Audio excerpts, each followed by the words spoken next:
Jara Noon. Do that wrong. One ya carbonate. Narajaranun. Narajaranun. Narajaranun. One yan carbonate. Narajaranun. Narajaranun.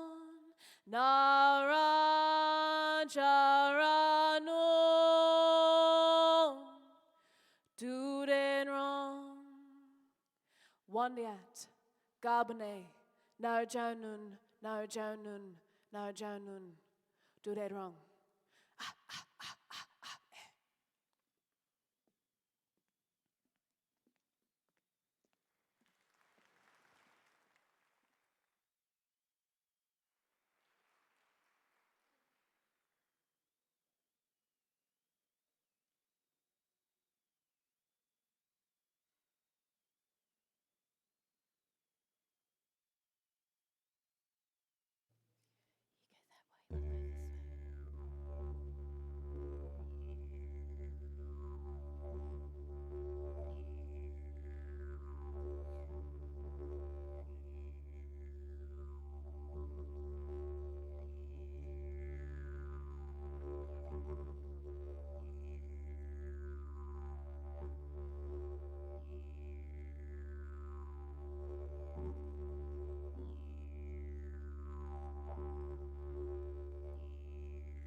Notchkumar, thank you for your patience and for being here with us on the traditional lands of the Wurundjeri Woiwurrung people. It is my honour, absolute honour and privilege to have you all here from many parts of the world. And in particular, can I say a huge return thank you to our wonderful Sharon Burrows. We've missed you.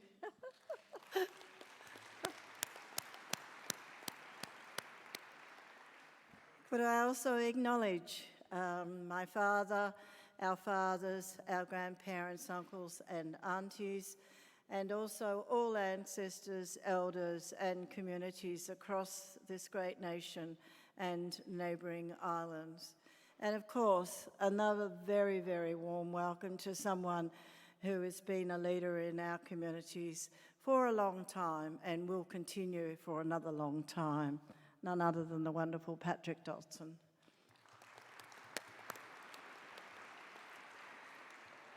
To each and every one of you, can I acknowledge you and your belonging and your culture.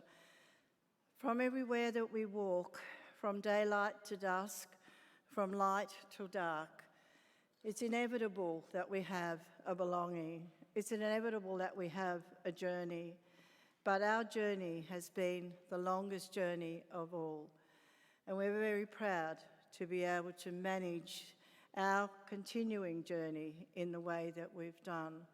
But we would not have done it without you. Each and every one of us knows what needs to be done, but to have it done is a different matter. We're also this morning, or this afternoon, I've forgotten what day it is, but just heard from my beautiful granddaughter, Chanel, do call to ceremony.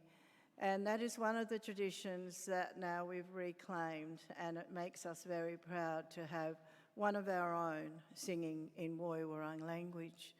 We'll be joined shortly by the Jiri Jiri dancers, again from this country, who will dance in a way that is respectful, but not only respectful, but tells the story of this country. So we're very, very proud indeed. I, as a senior elder of the Wurundjeri people at this time, have also a responsibility, and the responsibility has come from the leadership that I've been able to be a part of from those long, long dark days where we thought we'd never see light, where there would be an opportunity to welcome each and every one of you to our proud land. I know my father would be especially proud, and today we're talking about our male friends. We have another young fellow who's joined with us, young Kieran, and has come along today to play the didgeridoo, the yidaki. The emotional times over the many years, the emotional times of today, and I'm sure there'll be many more in the future, but we know that your strength, your commitment, and your love for those who are disadvantaged. We've seen what you've done over the many times, over many years, over many histories, over many cultures. And that is something that we can look forward to. Today in Australia, our population represents just 2.5%. So coming from a majority of people to who we are today, and that leadership that's carried on has just been remarkable, and I want to pay my respects to all of our community since time immemorial.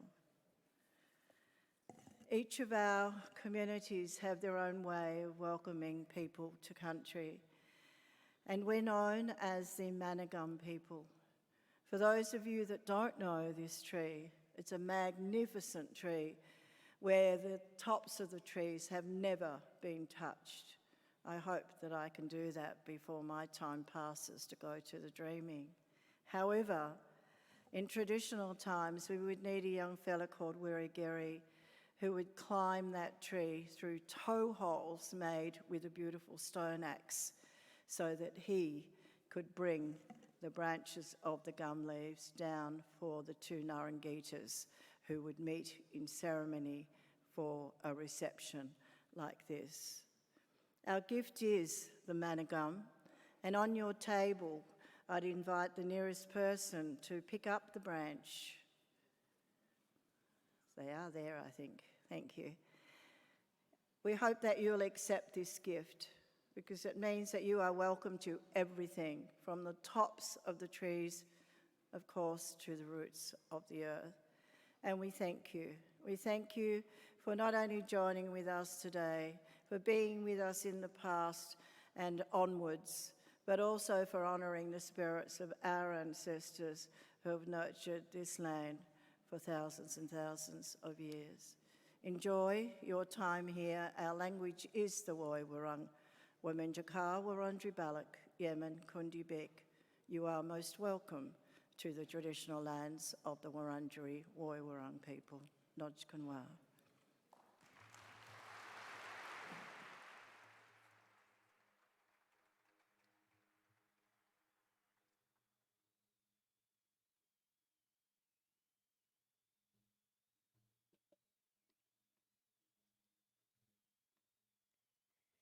Thank you, Auntie Joy, and thank you, everybody. Some of you saw me yesterday, so hello again. I wanted to just quickly explain what I'm doing here with the smoking ceremony. Many religions and spiritualities around the world use smoke as a cleansing thing. So we do it as well, and we've been doing it since the beginning of time. And it's something that when we put the gum leaves on the fire, it releases the steam and it releases the oils, the healing properties found within those gum leaves. So we had the fire alarms turned off, making sure that we could smoke you all because there's a lot of bodies out there. And this is a gesture of welcome from the traditional custodians of where we are right now, the place called Naarm. So people may know it as Melbourne, but Naarm means scrubland in our language. So it is a family affair. All Wurundjeri people are connected by blood. So Auntie Joy and her granddaughter are my blood. And I really thank all of those trailblazers like her that have led the way for us other ones to come up and present and talk about our culture as well with confidence. So our dance group is Diddy Diddy, the Willy Wagtail, and we're going to do the Womanjika Nyarka, the welcome dance, and then we'll follow it off with a Bik Nyarka, which is the country dance. Waranjare, Waranjare al Naramo. Waranjare, Waranjare al Naramo. Waranjare, Waranjare al Naramo. Bambocho maninga, Bambocho maninga. Wanganino, Tula Pagarok. Wanganino, Tula Pagarok. Nagaje, Nagaje, Nagaje, Nagaje. Wanganino, Tula Pagarok. Wanganino, Tula Pagarok. Nagaje, Nagaje, Nagaje, Nagaje. Win Maleo, Coreno, Calendariamo, Nomelamo, Womanjika, Womanjika. Thank you. And I realise there's people way over in that side, so hopefully you can see us. I'm glad that we've got a big camera screen behind us, because the beautiful dancers that we have are all wearing a cultural attire that they get when they go through a ceremony called Murum Turukuruk, a coming of age ceremony, and it's a possum skin belt that they wear to represent their staunchness and pride in their culture. But if they decide that they want to go off on the wrong track, we take them belts from them and they have to earn them back. So we haven't had any of these mob here yet, but there has been a couple of girls. They're still on their journey, so we're waiting for them to come back. So it's all about cultural responsibility and looking after self, respecting country, and looking after those that are visiting country. So this dance that we're going to finish off with is our Bik Nyarka, our country dance, and it's all about the different layers of country, so spiritual layers. So Bik Ut is where we get the ochre to decorate our bodies with. Bik Dui is the on-country where we do our ceremonies and dances and live our day-to-day lives. Then we've got Banyabik, which is water country. Water forms part of everything around us, from the tiniest of water vapour to the largest of oceans.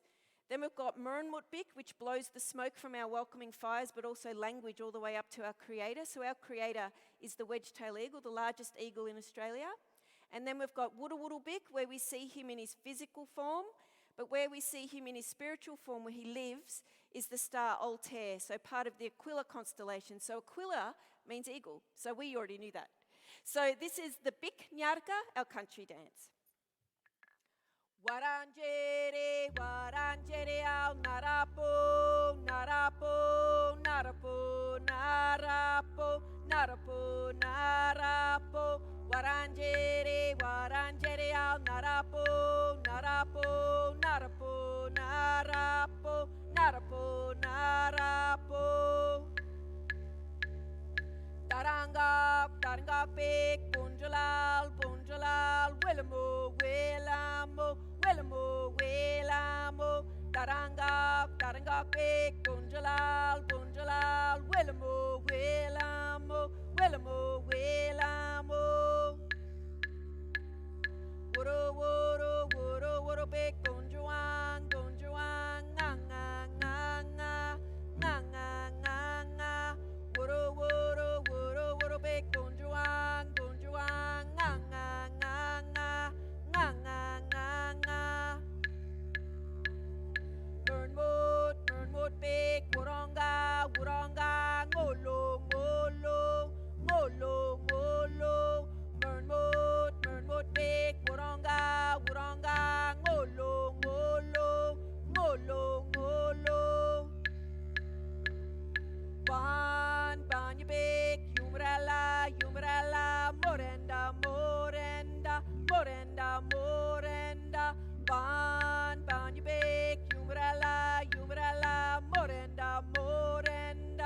morenda, morenda. Big victory, yambalak, yambalak, ngarka, ngarka, ngarka, ngarka. Big victory, yambalak, yambalak, ngarka, ngarka, ngarka, ngarka. Big bicotero, no no no no, ngarembel, ngarembel, ngarembel, ngarembel. Big bicotero, no no no no, ngarembel, ngarembel, ngarembel, ngarembel. Nungojan, thank you so much, everybody. Thank you. You can go at around.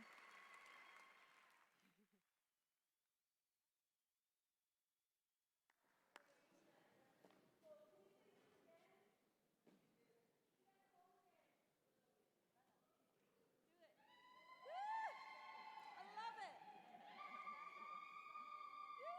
That is so beautiful. Thank you.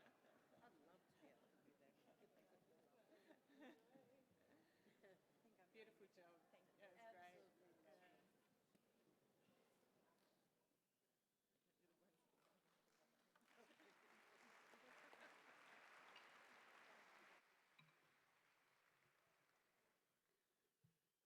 Good evening, ladies and gentlemen, and all the people from all around the world.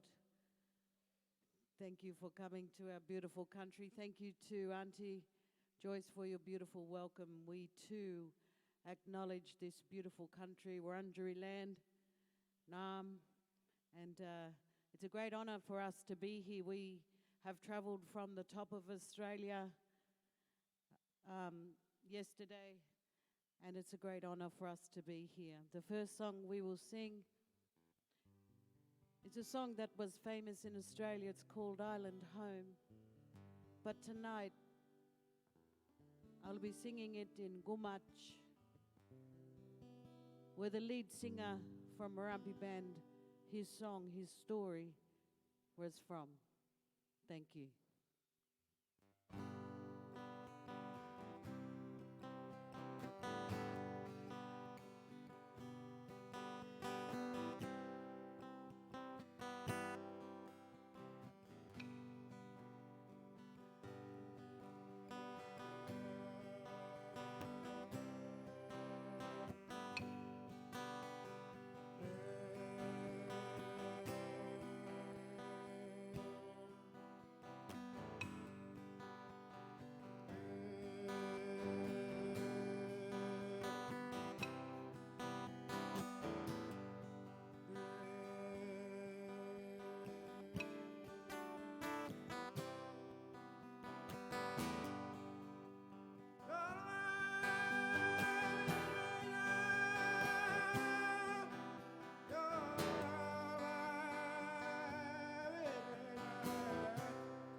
Bilingada yokunara ne na na we na no na lifting alright balangada waro yona gapu namanungo Narakurno, Narakurno, Anna, Narakurno, Anna.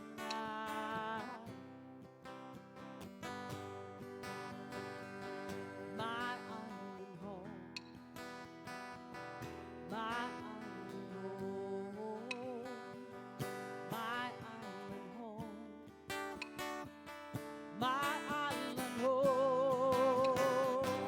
my island home,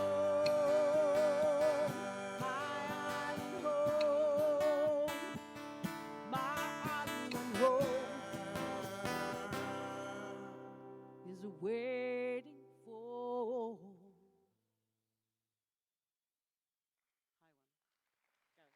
High one, go,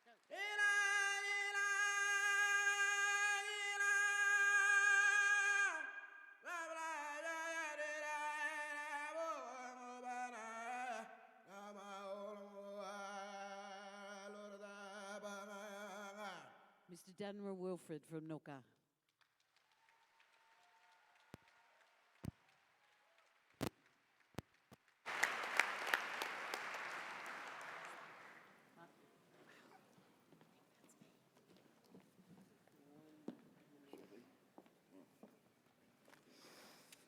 Wow, another round of applause for Shelley and Daniel.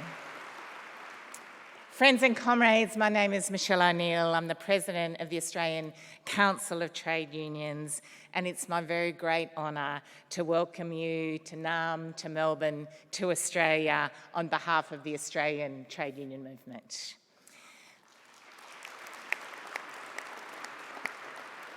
I want to thank Ani Joy Murthy for that powerful and moving welcome to country, for Chanel and the Jijijiri dancers for their extraordinary performance, and of course Shelley and Daniel also for their music and song. And I also want to begin by acknowledging the traditional owners of the lands we're meeting on today, the Wurundjeri people of the Kulin Nation, and pay all my respects to the elders past and present. It always was, and it always will be, Aboriginal land. There is a very long and proud history in this country of First Nations people taking collective action against racism and dispossession, products of the colonisation of this land.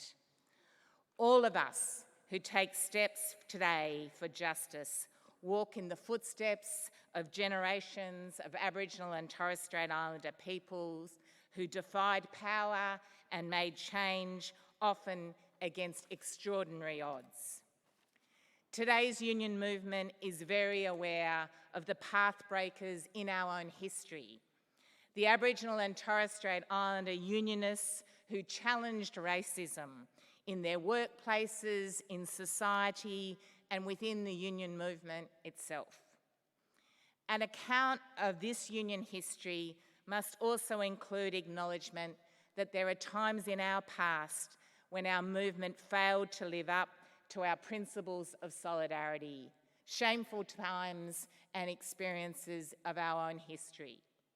We recognise these moments. We pledge to learn from them and never forget them. And we commit ourselves to not repeating these mistakes in the future. And we honour those who came before us and those who continue this vital activism and advocacy for change today. We celebrate the really strong, historic and ongoing connections between the union movement and the Aboriginal and Torres Strait Islander struggle for justice and self-determination. The history of First Nations workers taking action is a powerful and cherished part of our movement's story and a defining part of our identity. Actions like the Pilbara strike by Indigenous pastoral workers from 1946 to 1949, one of the longest strikes in Australia's history.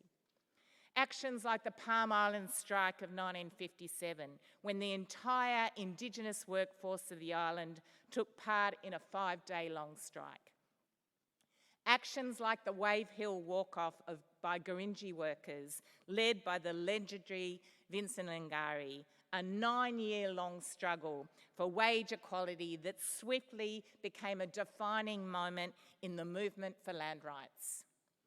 We remember the Indigenous unionists who led these struggles and the union members across Australia who took action with them in solidarity. This is our joint history of struggle, a history that we are proud to continue and contribute to today. This includes our support for the First Nations Workers Alliance, an alliance that has spearheaded the campaign against racist and punitive community development program that denied Indigenous workers basic equal rights and treated them without dignity or respect. And our contribution to this legacy of struggle includes our strong and passionate support as a movement for the Uluru Statement from the Heart and the upcoming campaign for the constitutionally enshrined voice to Parliament of First Nations people. The referendum vote will be of defining change in our country, and we will give it us our all as a movement to ensure it succeeds, because equality and justice are trade union business. I have the very, very great honour today of introducing you to an absolute giant in the ongoing struggle against racism and for justice and equality in this country. A great friend and comrade of our movement, Senator Pat Dodson. Patrick Lionel Dargan Dodson is an Australian Labor Senator in our federal parliament representing Western Australia. He is a Yarrawul elder from Broome. He is a revered First Nations leader who has been a director of the Central and Kimberley Lands Councils. He was the inaugural chair of the Council for Aboriginal Reconciliation, a commissioner for the Royal Commission into Aboriginal Deaths in Custody, and co-chair of the expert panel for constitutional recognition of Indigenous Australians. He was the winner of the 2008 Sydney Peace Prize and the 2009 John Curtin Medalist. Pat, you are an admired and loved warrior for your people, your mob, and an inspiration to unionists in this country, and it is with extraordinary pride that on behalf of union members everywhere, I ask you to deliver your keynote address to this Congress.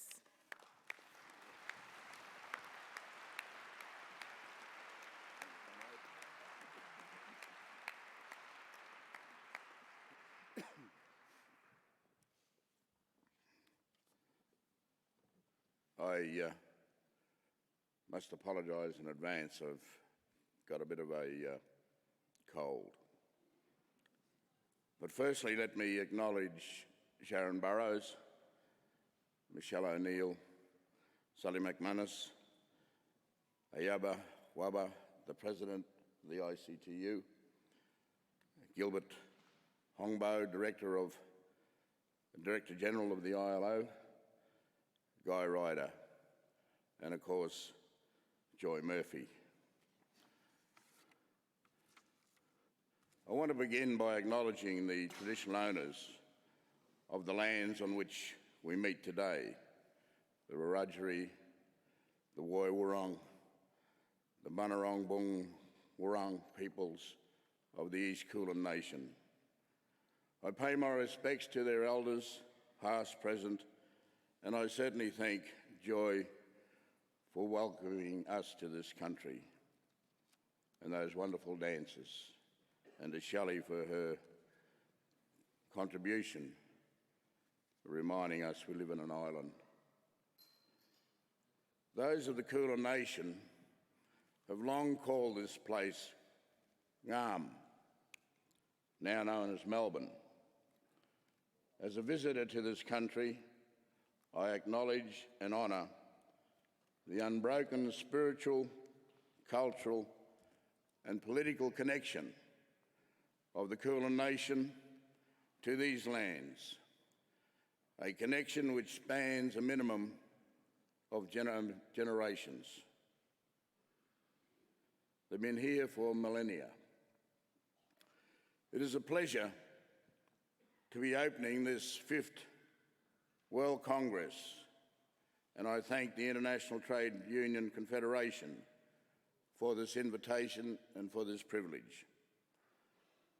Much has occurred since the 4th Congress in 2018.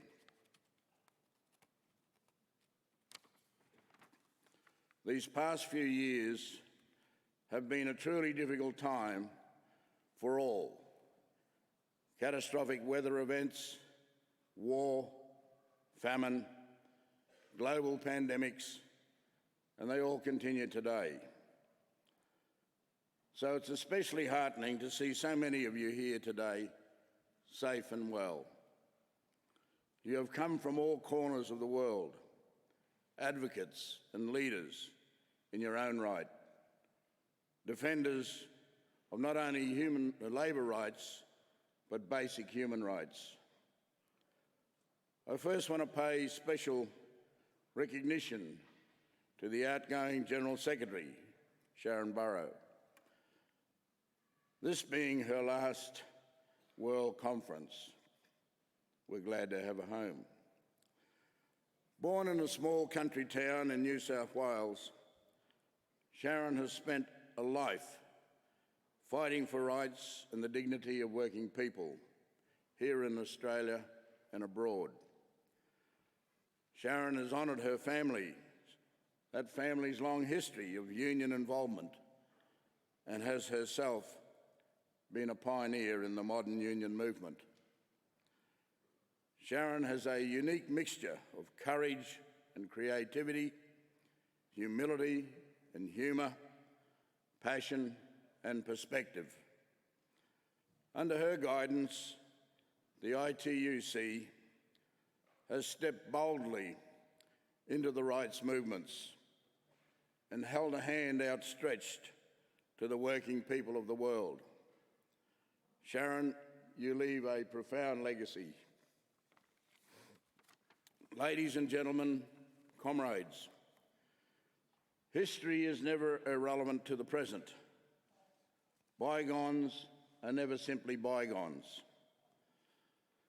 The moments and movements of our past reverberate in the present and help us to understand what might lie ahead. Today, I want to share with you some reflections on the 250-year-long struggle of First Nations in this country for recognition, justice, and peace in this country. It is a struggle that remains unresolved and one that goes to the integrity of our nation. But this struggle has not solely been carried on the shoulders of First Nations peoples. At many different points, it has been taken up by others, individuals and groups who have stood in solidarity with First Nations. And this is especially true of the trade union movement.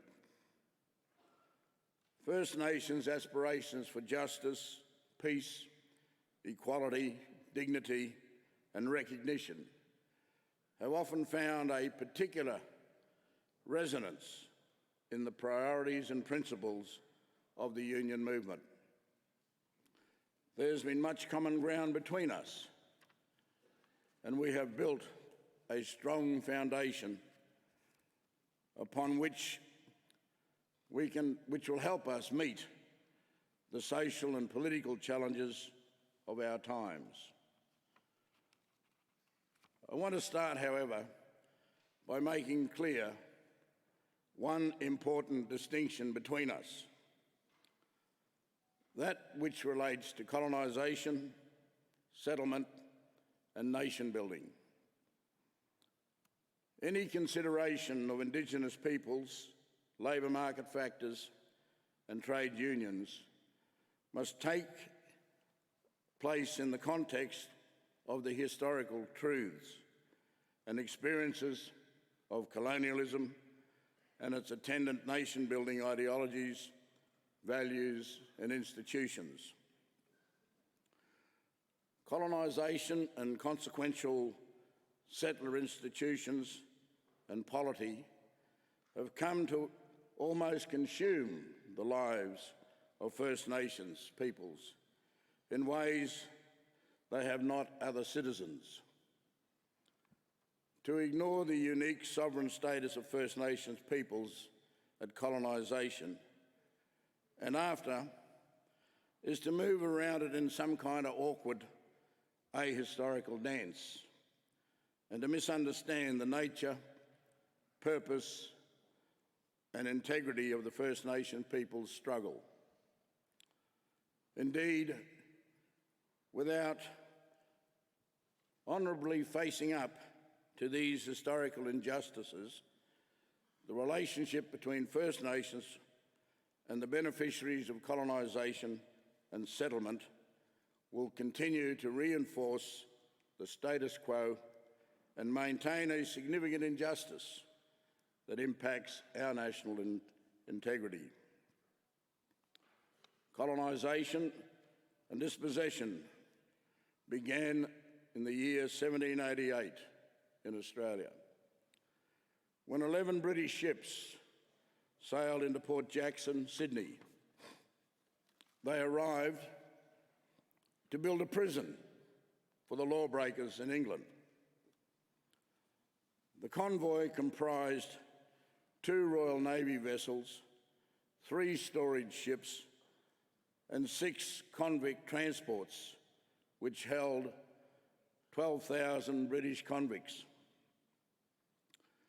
This fleet arrived uninvited on the shores of the Bidjigal, the people of the Eora Nation in what we call Sydney. But this was not the start of the Australian story. Our vast continent had long been occupied by hundreds of distinct Aboriginal nations and language groups. Each was bound by its own domain, its laws and its customs. Each was sovereign in its own right.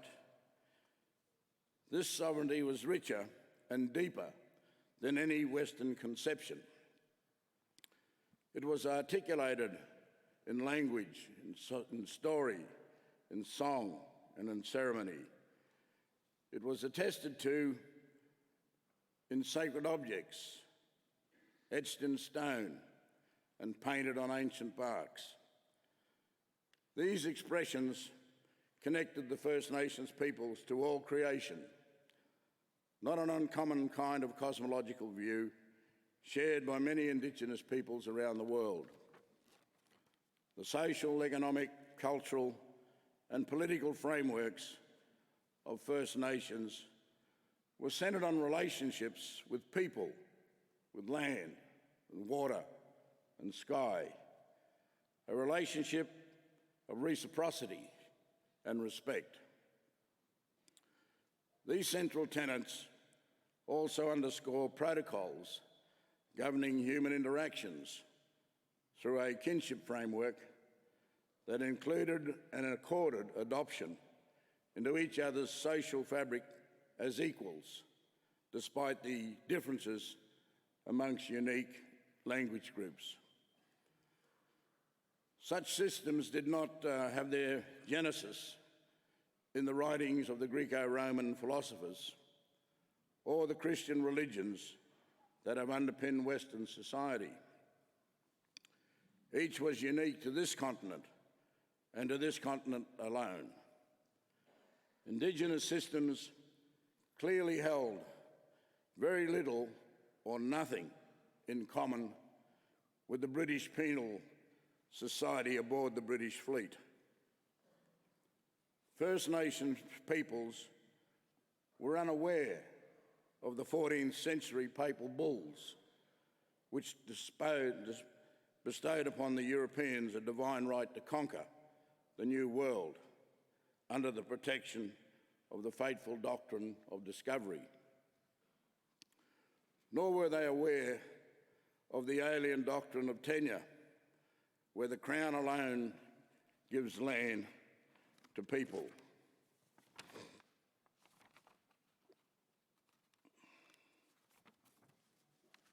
By force and violence, colonisation ran its wicked course. Theft, greed, massacres, dispossession, under a discredited legal principle of terra nullius, meaning land belonging to no one. Invasion was sanctified under the cloak of Christianity, Western philosophy, and the emergent theories of eugenics, promoting ideas of moral superiority and racial disappearance. First Nations were forced into missions and reserves, indentured or slaved as labourers on pastoral work camps, on the fringes or on the pearling boats. Separation from family, their languages and cultures criminalised. First Nations peoples were pushed to the fringes of society. In many respects, this is where our communities have remained. I do not share this history to elicit pity or moral panic. It is simply the context we need to understand that the history of Indigenous participation in the labour market is marked by injustice. Indigenous labour sustained the early colony. We have ploughed the dirt, sown the fields, tended to livestock, worked the docks, and kept house for others. Much of that labour went unpaid. Exploitation was the necessary precursor to profit. Where wages were paid, efforts to exclude our people would follow. Unions were not immune from this. There is a history of unions pushing out Indigenous workers from employment to preserve jobs for non-Indigenous workers. This is a fact of history, and one that the modern union movement must come to reckon with. However, there is an irony here, because it was the early Indigenous resistance to colonisation that established an Australian tradition of opposition to power and privilege. This tradition was taken up by many of the settlers who arrived on these shores and later sought the expression of those matters through unionisation. That is to say that the modern union movement owes much to the first peoples, the first resistors, the first agitators within our social and economic systems. It is also true that the first peoples owes much to the trade union movement. There is little doubt that the union strategies of organisations, organised strikes, collective advocacy, social solidarity were readily adopted by First Nations as resistance moved from the frontier guerrilla warfare to the strictures and structures of labour, be it on the cattle stations or in the confines of settler households. It is quite preposterous that the early strikes by First Nations, propitious I should say, rather than preposterous, that the first strike occurred in these lands, the lands of the Kulin people. Between 1880 and 1883, at Corranderk Station, a group of Kulin men, mostly harvesters and shearers, organised strikes to protest against the assimilationist policies of the Victorian government. The Corranderk strikes were an ember, an ignition point, strikes by small groups of First Nations peoples moved north as far as the Pearlers in the Torres Strait Islands.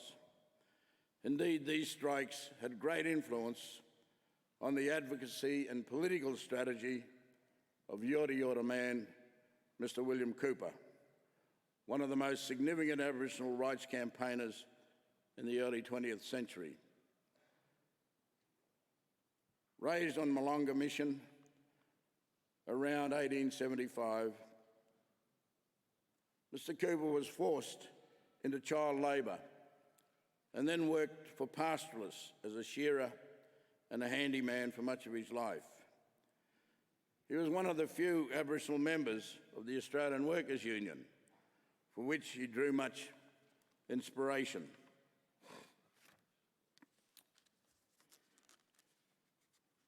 Union traditions are visible in his establishment of the Aboriginal Advancement, the Australian Aborigines League, and in the petition to the King, King George V, for direct representation of Aboriginal peoples in the Parliament, enfranchisement and land rights. Indigenous people took part in many of the major industrial strikes of the 20th century, even when many of them were not afforded membership of the very unions they stood proudly with. This shared resistance, this collective speaking back by First Nations and unions laid the foundations for many historic moments of solidarity, like the Pilbara Strike between 1946 and 1949. Back then, around 800 First Nations pastoral workers from more than 25 different stations in the northwest of Western Australia went on strike for better wages and conditions. Less well known, however, is that the Pilbara Strike drew significant support from major unions, including the Australian Workers' Union and the Seamen's Union. So strong was this solidarity that by 1949, the Seamen's Union had effectively black banned the handling of wool from the Pilbara stations until the demands of the Aboriginal strikers were met. The Western Australian wool industry was paralysed and closed for almost 3 years. And then the Liberal government and the pastoral station owners were forced to negotiate with their Aboriginal workforce. Such a victory revealed to First Nations and unions alike the potential of partnership, a potential again realised during the famous Wave Hill walk-off in 1966. Wave Hill Station in the Northern Territory was owned by the international company, the Vesties, whose maltreatment of Indigenous people was infamous. In 1965, the North Australian Workers' Union sponsored a test case for equal wages, seeking to have Aboriginal stockmen covered under a basic award rates. The case was successful, though its implementation was stalled. In 1966, frustrated by the delay, Vincent Lingiari, Gringi leader, and Dexter Daniels, an Aboriginal organiser of the North Australian Workers' Union, led a walk-off of 200 Aboriginal stockmen, home servants and families from Wave Hill Station. Over following years, the union supported the Aboriginal strikers and their families with food, with funds, with tents and with motor vehicles.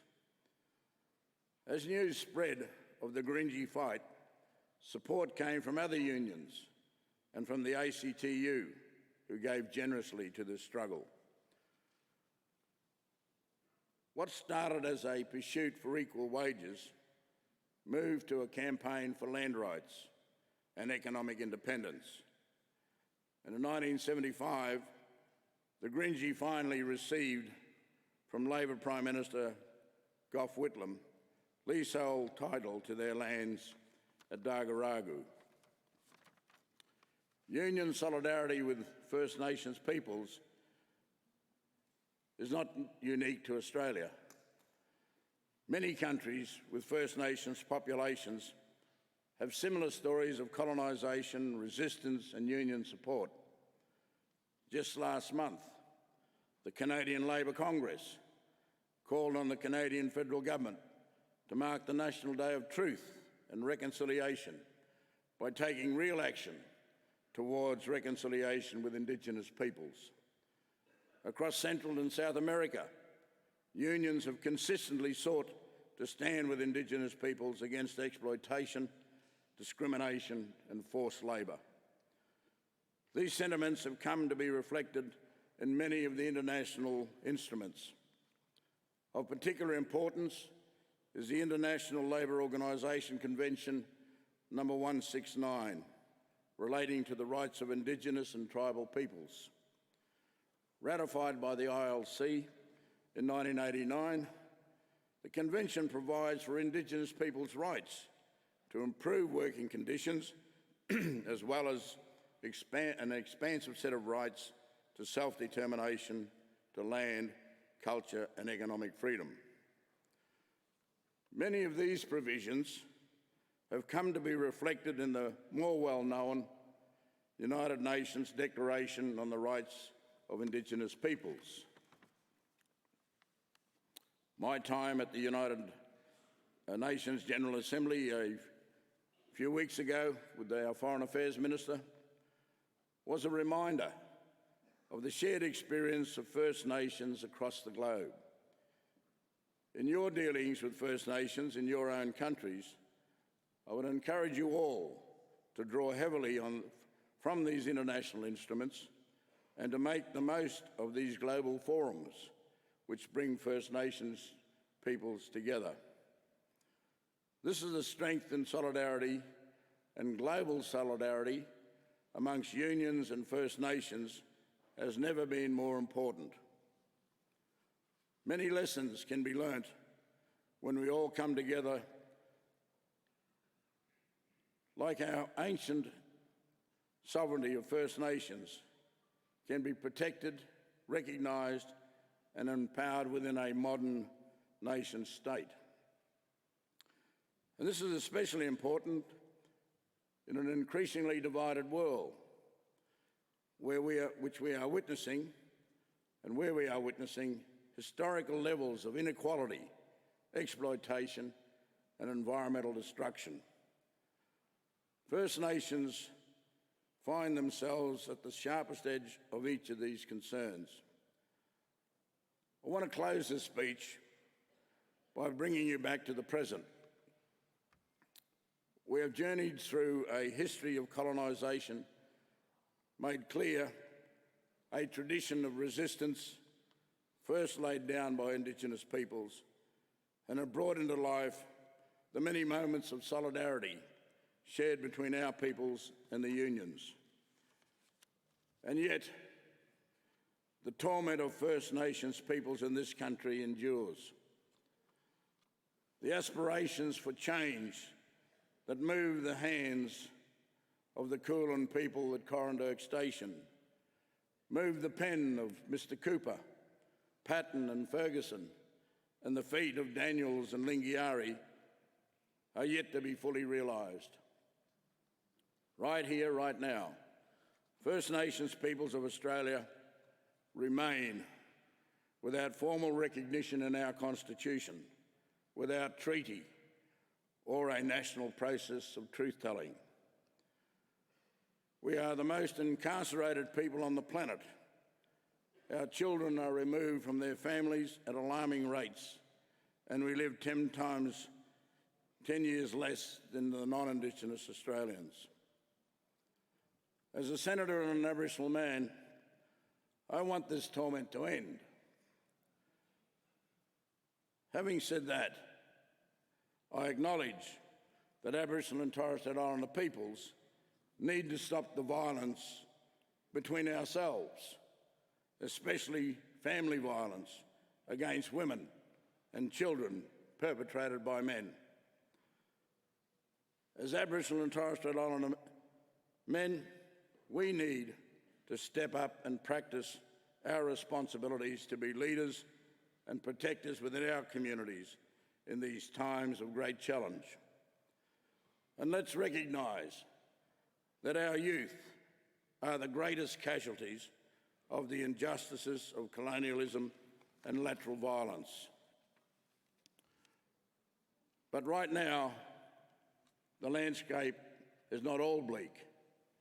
We have been afforded a generous gift from Aboriginal and Torres Strait Islander peoples, the opportunity to make right the wrongs of the past as a nation. It's a gift, an expression of hope. It's called the Uluru Statement from the Heart. Emerging from the spiritual heart of our nation and written on the red sands of the Anangu, the Uluru Statement is a declaration from First Nations peoples and leaders on what is needed to heal our nation and set about re-establishing the relationship between ourselves. It was the culmination of one of the most significant consultations to have ever occurred with the First Nations in this country. After dialogues across Australia involving more than 1,200 First Nations, traditional owners and community members, 250 of their representatives gathered at Central Australia in May 2017. They called for two reforms: an Aboriginal and Torres Strait Islander voice to the Parliament, enshrined in the Australian Constitution, the birth certificate of this nation, and a Makarrata Commission to oversee the process of treaty making and truth-telling with First Nations peoples. As a nation, we can only face the truth of our histories and progress to a better civil society through agreement making to restore justice as best we can. And finally,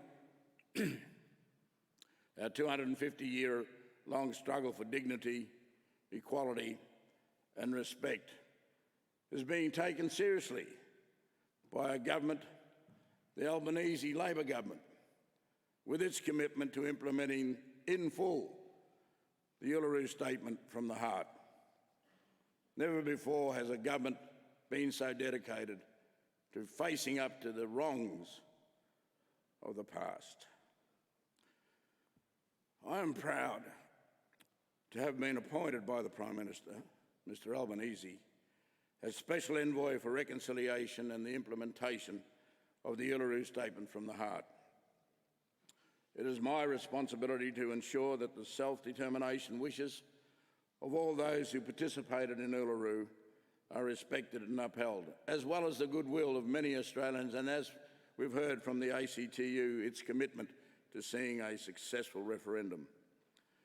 In doing so, I do this with the full knowledge that the Uluru Statement is connected to more than 2 centuries of advocacy by First Nations peoples for justice and recognition.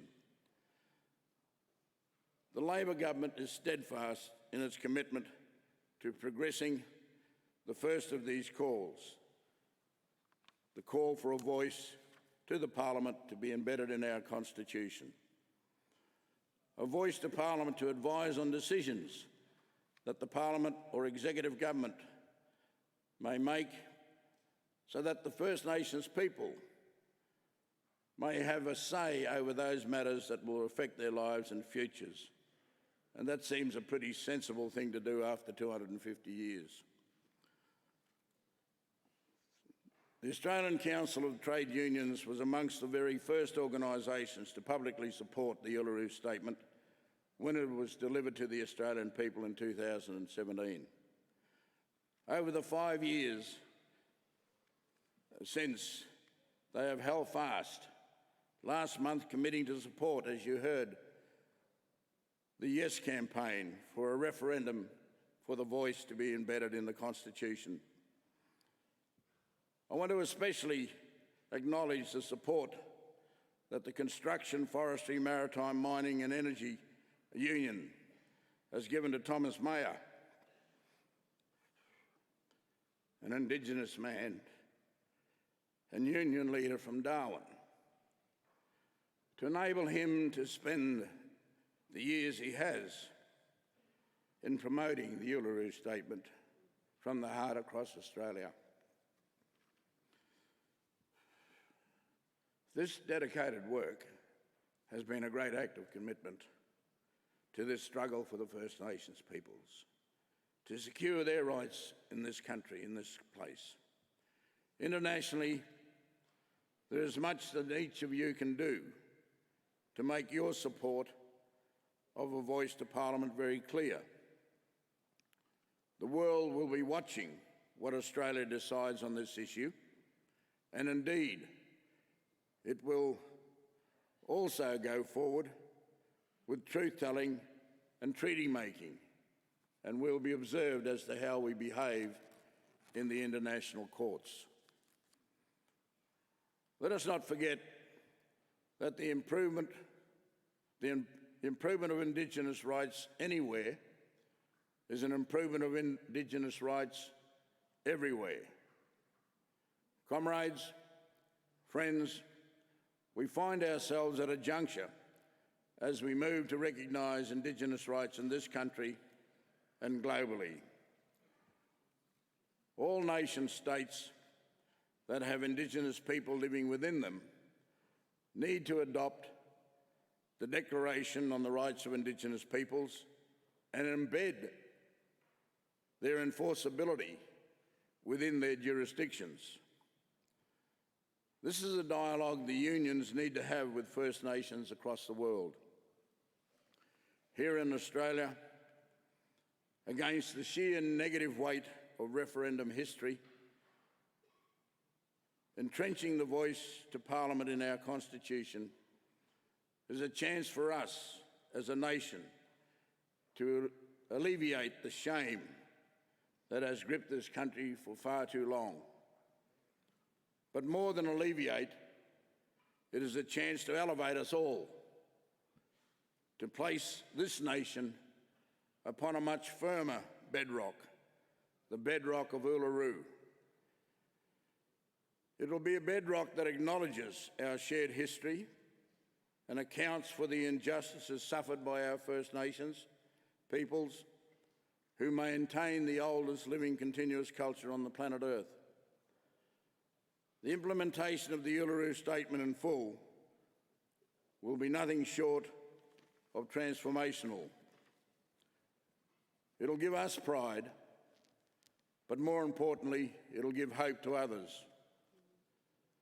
So I say to everyone in the room, let the Uluru Statement be a bedrock for the Australian nation.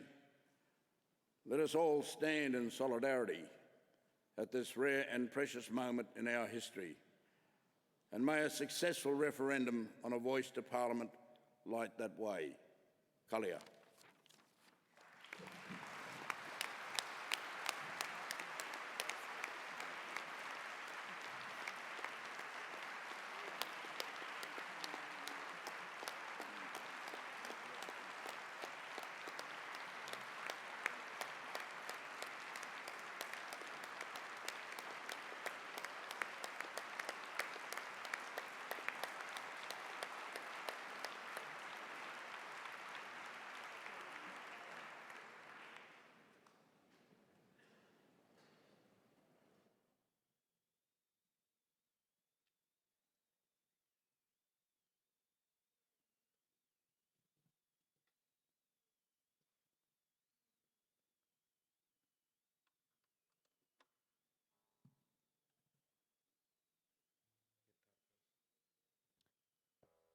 Thank you so much,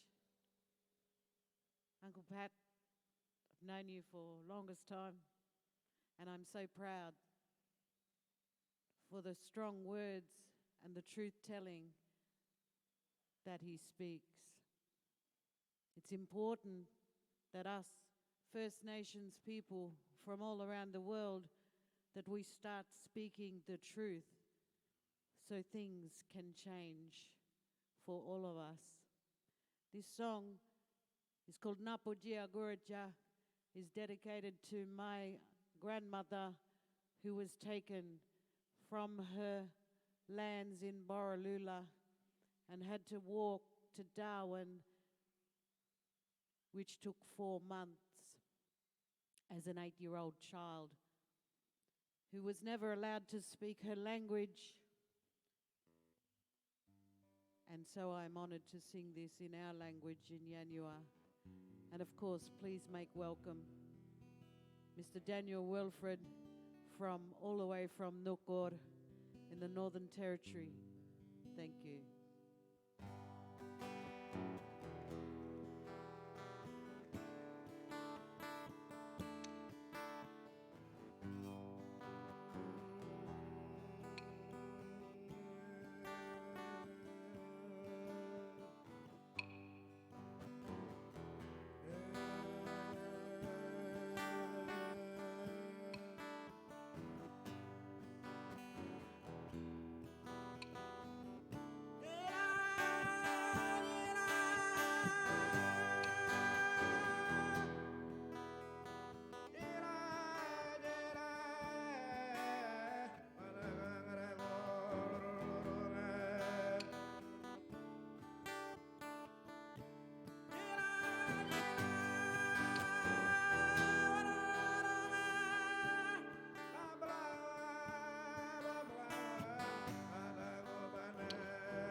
Yangata yen you around me.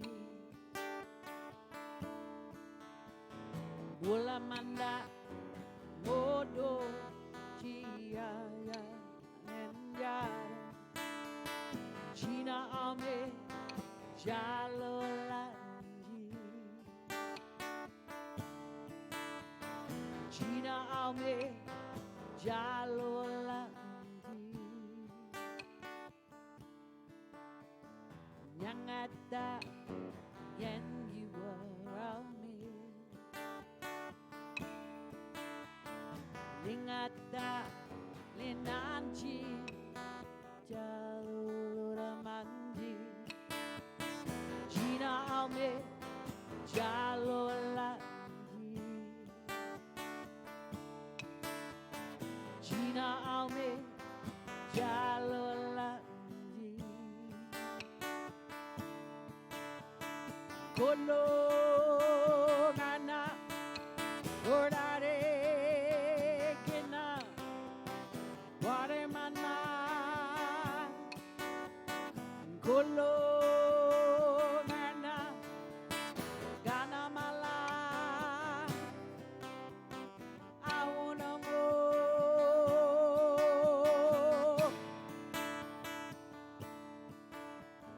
eh oh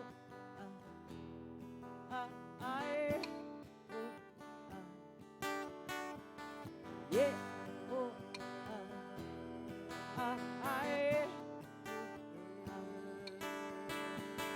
yeah, oh,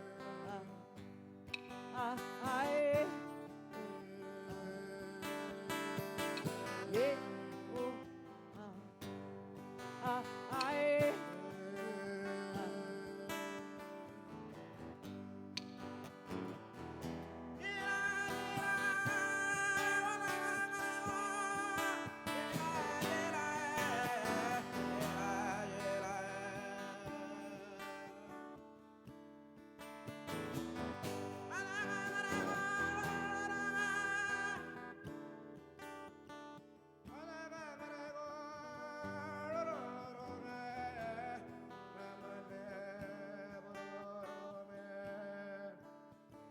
Yangata yen you around me.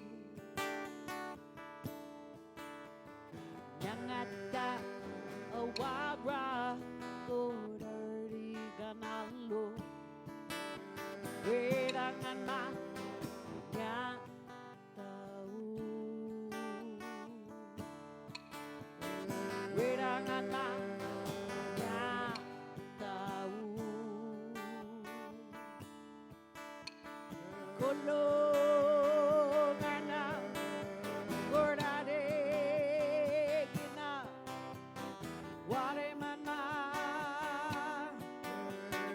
Golo nana kanamala aonango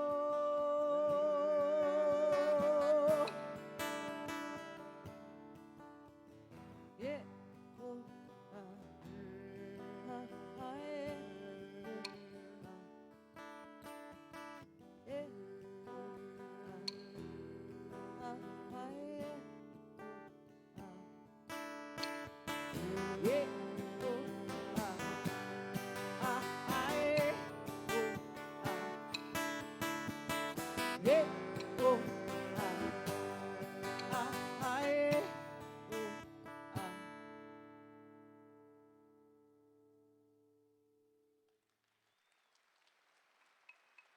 Thank you. Oh, thank you.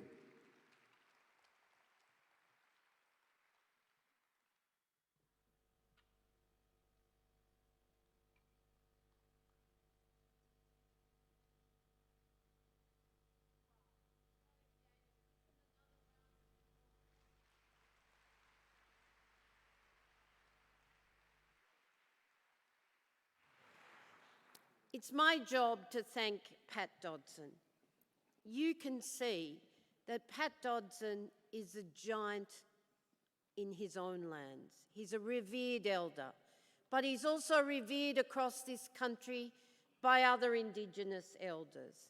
And he's certainly revered by the trade union movement. He is, in fact, a giant in our lives. He's a giant in the Labor Party that has just been re-elected, well, a few months now, and their commitment to working people has been absolutely transparent in the way that they've dealt with the legislation that's now in Parliament. And we'll talk about that tomorrow. But Pat, to hear you talk about the hope, we went through this once before when you were the father of reconciliation, and it broke all of our hearts, I think, not yet to have got to that treaty-making process. But to hear the hope of the voice in Parliament, I can't think of a better time to be coming home, and we will win that election, won't we, Sally? Won't we, Michelle? Won't we, Australians? We will win this referendum. And when Pat talks about the bedrock of our nation being the Uluru Statement from the heart, and how with the voice that will alleviate the shame that has dogged generations for 250 years. But when he also talks about that bedrock being transformative and finding unity, finally, within a nation divided, then it gives us such hope of a healing process that it is just a remarkable contribution. And I am so pleased that we were able to share Pat Dodson with all of you. He's a giant for me, for many Australians, and for the trade union movement, a hero in our midst. Pat, we thank you. This is just a token to remember us by, but we are honoured to have known you.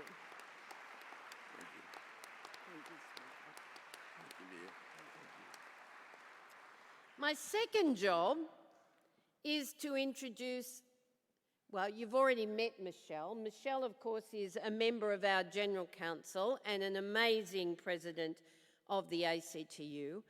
But in Australia, we share power at the helm of the ITUC. And our secretary is another great, great woman, Sally McManus. Indeed, when I first met Sally McManus, she was an intern as an organiser. She was a cheeky little bugger.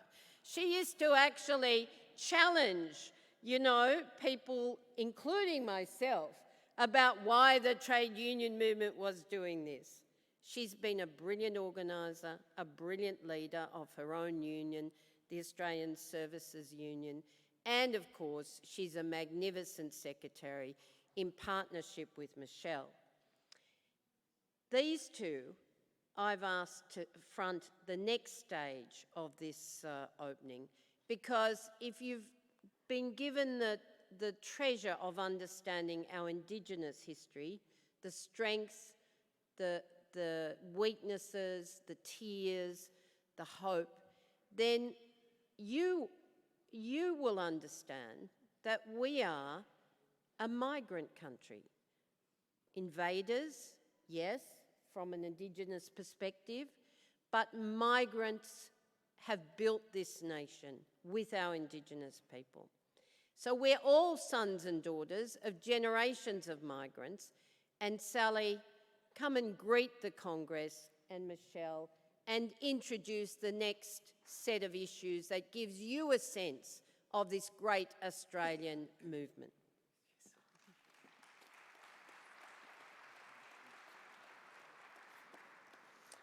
I want to pay my respects to Wiradjuri people of the Kulin Nation and elders past, present and emerging, and of course to Uncle Senator Pat Dodson. G'day everyone and welcome to Melbourne. It's so awesome to have you here and we are so proud to host you, and I hope you have a really fantastic time. We've heard from Senator Pat Dodson about the colonial history of Australia and the dispossession of First Nations peoples from their land. But we've also heard about their courage, resistance, about being warriors too. We, the trade union movement in Australia, know our history. We know how it's been interwoven since colonisation and our role in advancing justice for First Nations people, and we absolutely commit ourselves to walking alongside First Nations people until we have that justice. I now wanted to take you to talk about a bit of our trade union movement history. And I really hope that we get to share with you a lot of that over the coming days, and especially actually on Monday night when you get to go to the Trades Hall here in Victoria, the oldest living trades hall in the world. And a lot of that history, you'll see it all on show there. I reckon it's going to be a really great night. But Australia is a migrant nation, as Sharon said, built by waves of people that came here either forced as convicts in chains, as refugees fleeing persecution from around the world, or after a better life. The waves in 1850s with the gold rush, then after World War II, all of these people, mainly working class, resistors, troublemakers, that went on to build the union movement of Australia. They formed our unions. In 1856, unions here in Melbourne and in Sydney, the stonemasons campaigned and won the first 8-hour day. You're going to see, and I look very closely, a monument to that on Monday night right outside Trades Hall. It was a pioneering reform, started the 8-hour day movement, and was a world first. We also fought for and won the very first living wage in the world back in 1907, after the first compulsory legal minimum wage was actually introduced here in Victoria in 1896, a result of union action as well. So for more over a century, it's unions who protected the minimum wage here in Australia, argued for it to be increased, extended it, against all the time, of course, the bosses who always try and keep it as low as possible. In 1947, it was unions won the weekend here in Australia when we won the 40-hour working week. Of course, we also won health and safety laws, and like all of you, all of the things we won, none of them were gifted, of course. None of it fell from the sky. It was all fought for and won by working people. In 1983, we also set up our own political party along the way. And guess what? That political party is now in government.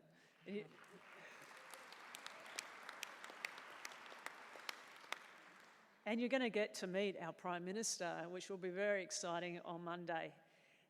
In 1983, when that government was also in power, unions insisted on a universal healthcare system, which we call Medicare, which we won, and that is the universal health system, which still exists in Australia, alongside also insisting on a universal pensions or superannuation system, which we also built, went on strike for, got a Labor government then to implement, and is run by both workers and employers, ensuring that people don't retire in poverty.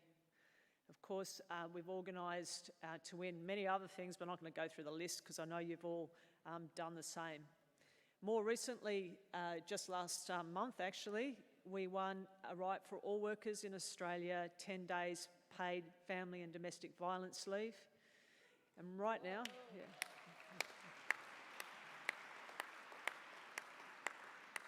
But right now, comrades, we're in the middle of a really, really big fight to try and win new rights for workers here in Australia, focusing on much better collective bargaining rights, multi-employer bargaining, pay equity, and also job security.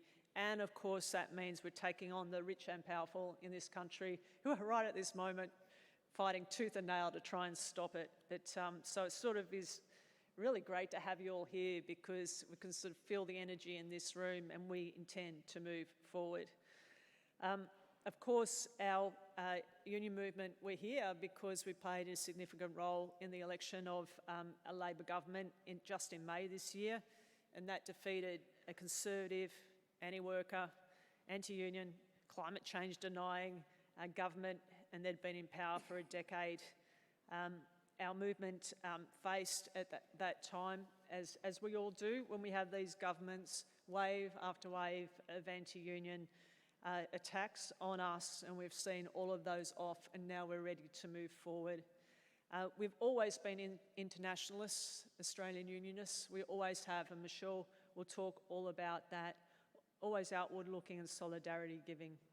I like to say that the very best of Australia is union history. The very best of Australian culture is union culture is Australian culture. It's a culture of egalitarianism, and it's a culture of mateship. We're the ones who keep that alive. We're the ones who live that. Australian unions are at the centre of Australian history, and we intend to stay the centre of Australian history into the future. And I know this is not just our story, sisters, brothers, comrades, I know it's your story too. Over to you, Michelle.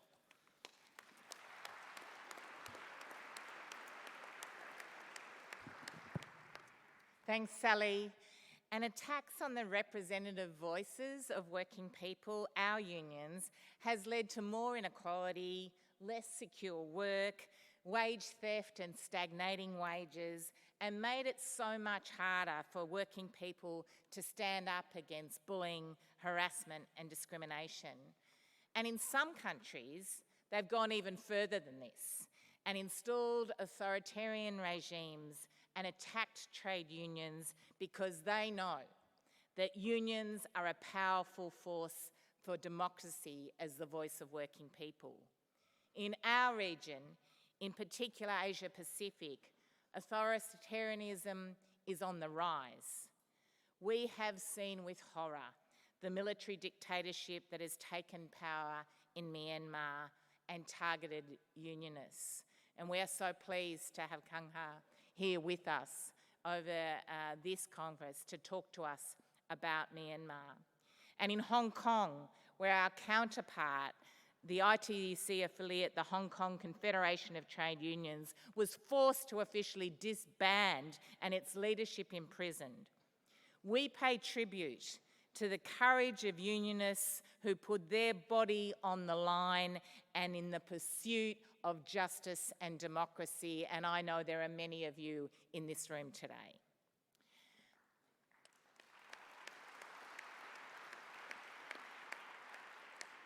Wealth inequality is at a historic high. Our system of neoliberal trickle-down economics puts wealth and the power in the hands of a few, and the pandemic exposed and further entrenched these inequalities. And now workers around the world are facing this cost of living crisis with food and energy prices, meaning workers are unable to even get fresh food for their families. For working people, these latest shocks have exacerbated an already existing and long-term crisis of low-wage growth and insecure work. Women continue to face discrimination, violence and harassment here in Australia and around the world. While we have made some great steps forwards towards gender equality, we are not there yet. We're fighting for a world where women are safe at work, in the home and on the streets, where our work is respected and valued, because safety, respect and equity are not too much to ask.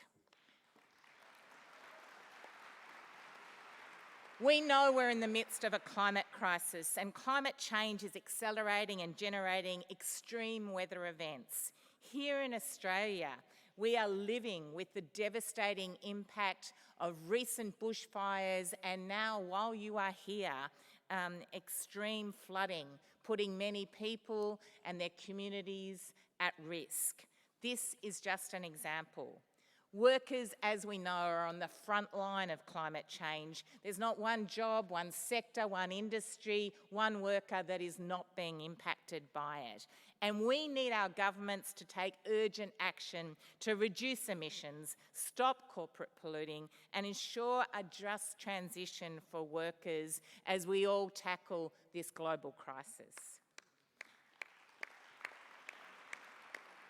There is only one response to organised capital, and that is organised labour, which makes the need to grow our movement and address the reduction in union density the most urgent and key challenge of the Australian union movement.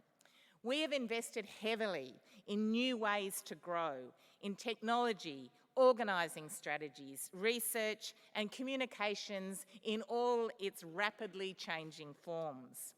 We're getting much better at sharing the lessons of what works and what doesn't work to grow our movement. We're more honest with each other as a movement about the scale of the challenge to reverse declining union membership and reach and organise new members in new ways. We can no longer afford to not share what works, to not join together and make sure that we tackle the organising of workers here in Australia and the world as a united force. The challenges are many, and we know we have to constantly defend what we won. Otherwise, we'll lose it. You've heard from Sally the opposition that we are facing, and I know many of you are. But union members never give up. We know that the struggle for a fairer and more just society is our responsibility, and because of that, we are often underestimated by really powerful enemies. The power of organised labour is unstoppable. When workers are united, we know we can't be defeated. And the challenges we face are global. Capital is global, so is our workers' movement. And we've got a proud history of internationalism in our movement in Australia. Our unions have deep and enduring bonds with unions in our region and around the world. We're honoured to have stood with South African unions in their fight against apartheid and with Timorese workers in their struggle for independence, just to name a few. The Australian Union Movement's global justice organisation, Union Aid Abroad AFIDA, who many of you know, continues to build international solidarity, bonds and support workers' struggles around the world. Our solidarity is our strength, and diversity and unity are key to our solidarity and our strength. You have heard about the diversity of our country, and so too the Australian Union Movement is proudly diverse, but we have more work to do. You've heard that from Pat today, but you also know from us that there is so much work to do to make sure that our unions at every level reflect who we are as a country. You're about to hear, in this short video you're going to see, from 4 workers who are rank and file activists in our movement and who we hope will help you to understand a bit more about who we are and also a bit more about this big and beautiful and multicultural country that we live in. So I'm going to introduce you to, in this video, Grace Gwagabla an aged care worker, Alice Lung, a teacher, Andrew Harasu, a construction worker, and Ferro Yaman, a firefighter. 4 workers who are part of our mighty movement. And we will leave you today with their voices, but we look forward to hearing and understanding more through your voices and stories of struggles and victories over the coming days. We are so proud to have you here in Australia. Strength and solidarity to you all, and welcome. Be the voice and be the change. That's what I'm here for. My name is Grace Kabala. My name's Faru Yaman. My name's Andrew. My name is Alice Lung. I'm a high school science teacher. I work in aged care. I'm a firefighter. OH&S representative for the members and a union delegate for the CFMU. It's a good industry to be in. It teaches a lot of things, especially the training that we've got today: rigging, dogging, crane operator, mobile cranes, first aid. OH&S getting the diploma in that field, making sure workers are working safely. Management have got things in place and they're working in accordance with the procedures. We've come a long way in our industry with OH&S. I chose to get into aged care. Well, I think aged care chose to get into me. While I was doing my placement and when I was finishing, the residents that was there, they were actually the one that asked me if I could actually apply there. I think there's something in me that I don't see but other people see. But then again, my name is Grace, so. The main inspiration and motivation for me to become a teacher was my high school science teacher. Because the way that she taught, it wasn't just about science and biology, it was about having a love of learning. I want to be like her and just contribute to society to inspire the next generation. Fire services is not just about firefighting. There's a lot of different elements to it. I like helping, people. I'm a people's person, and I've loved every second of it. Well, my parents from Cyprus. Dad came here in 1950. It was hard at the start trying to learn the English language. Both my parents took a big risk. I think my father thought he was going to Austria, not Australia. To me, they're heroes because I don't know if I would do something like that. My family is originally from Hong Kong. So I remember in the last days of being in Hong Kong and arranging to move to Sydney, like we had to pack up our entire apartment, like every single piece of furniture, every single chair, every single thing that we own. So I was born and raised in Ivory Coast. My dad came here first and then I was back there, so he decided to send for me to come here. It was a little bit challenging because there was some times where I felt a little bit discriminated because of my color and no one really knew me. I'm like, okay, but there's no need to be mean. You don't need to be rude to people just because, they are not from here or whatever it is. I'm really concerned, I won't lie. I'm concerned for my children. I've got 2 kids. We've made everything about dollars and cents, and sometimes I think we need to peg it back and remember, as a human race, we probably have to just put a bit more care into our communities. In aged care, we're already struggling with unfilled shift and just understaffing and all those ones. But then when COVID actually hit, it actually made it even more worse. And it's just very emotionally draining and mentally it was draining because working 12 hours a day, going to work where there's so many people, but you feel alone. COVID impacted a lot of people. How we're going to run with it. It was just trying to making sure that we implemented good hygiene, social distancing, masks in closed areas. Just working together with management and the workers on the job. The cost of living has absolutely skyrocketed in Sydney. A lot of young teachers have actually come to me and said, I don't think I can stay in teaching for as long as I would like, even though I love my job, I love my colleagues, I love the kids. I'm with the United Workers Union. We are allocated down here in South Australia, and I've been with the union since 2019. That's where I met one of the organizers there. She signed me up. You got your voice, you got your union officials behind you, and you've got that security. Over time, I've seen the value of the union movement and what its capacity is and how it would help me develop as a person as well. It's not just about improving working conditions and improving pay. There's a lot of professional learning opportunities that we offer as a union.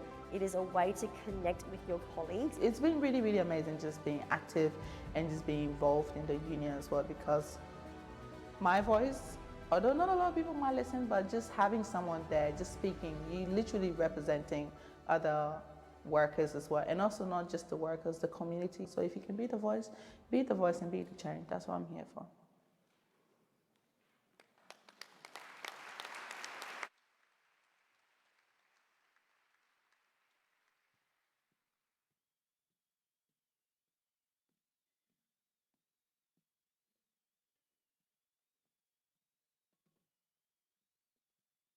Goodness, it is great to see you all today. My name's Jason Rowath, and this is my partner Chloe, and we're into our 4th decade now of singing for change. And one of our very earliest mentors, the late John Dengate, said to us once when we were very early on in our careers into this music madness, he said, if you come off stage and people don't understand a little bit more about how you feel about the world, then you failed. And that's a failed performance. Those were strong words, but they gave us some inspiration early on. And it's our great pleasure to present 3 pieces from the modern Australian tradition, but also harking back to some traditions that came from Ireland in particular with this first song, from 3 artists who did, like us, have spent their lives using traditional music as an agent for progressive change. The first is from a man who called himself Australia's poet lorikeet, the late Dennis Kevins, who wrote this work. He was a builder's labourer in Sydney in 1972 and a communist. And it was a time of the green bans. And some unlikely alliances were formed in Sydney town, a city not particularly known for preserving its heritage or its green spaces. And those spaces were particularly under threat at that time. And we had some people who just were people who lived in houses, domestic people. We had the builders, labourers, and we had environmentalists realised that they shared some values and they developed some tactics. And this is Dennis's song where he reaches back to the Irish tradition and takes McAlpine's Fusiliers and writes it and turns it into the Green Ban Fusiliers.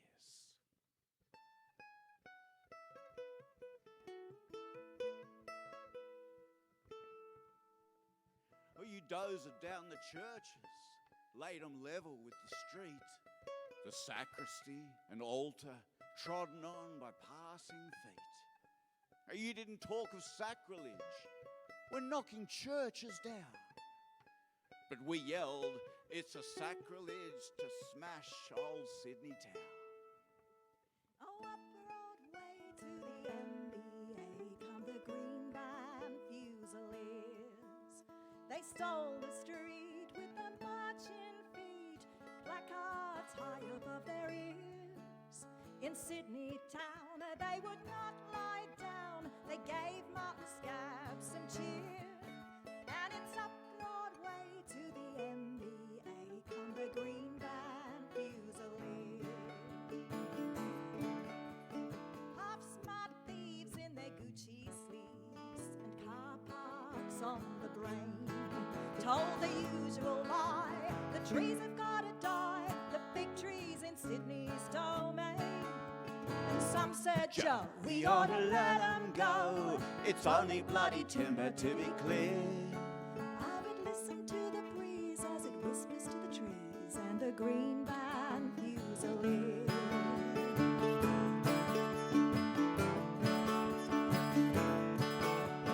Bulldozer blades made a lightning ray, coming in with a great big rush, moving in for the kill up at Hunter's Hill and beautiful Kelly's Bush. But the local women lay down in the bulldozer's way to the bucking and the shuddering of the gears. And when hands were raised, the ones they praised were the Green Band Fusiliers. Oh, it's up Broadway to the MBA come the Green Band Fusiliers. Oh, they stole the street with their marching feet, placards high above their ears. In Sydney town, they would not lie down. They gave Martin Scabs some cheer. And it's up Broadway to the MBA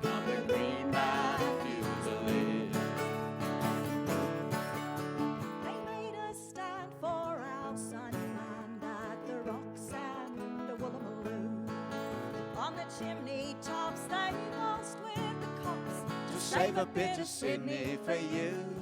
and the finance fleas who made refugees of families who had been pioneers. They finished on their arse and they did their brass with the green band fusiliers. Now through the years and through my tears, I can see 'em marching again. From the dizzy heights and the concrete sites, in sunshine and in rain. That patch of green's getting a lovely old sheen, no matter how many flow the years. And it's up Broadway to the MBA, come the green band fusiliers. Oh, it's up Broadway to the MBA, come the green band fusiliers.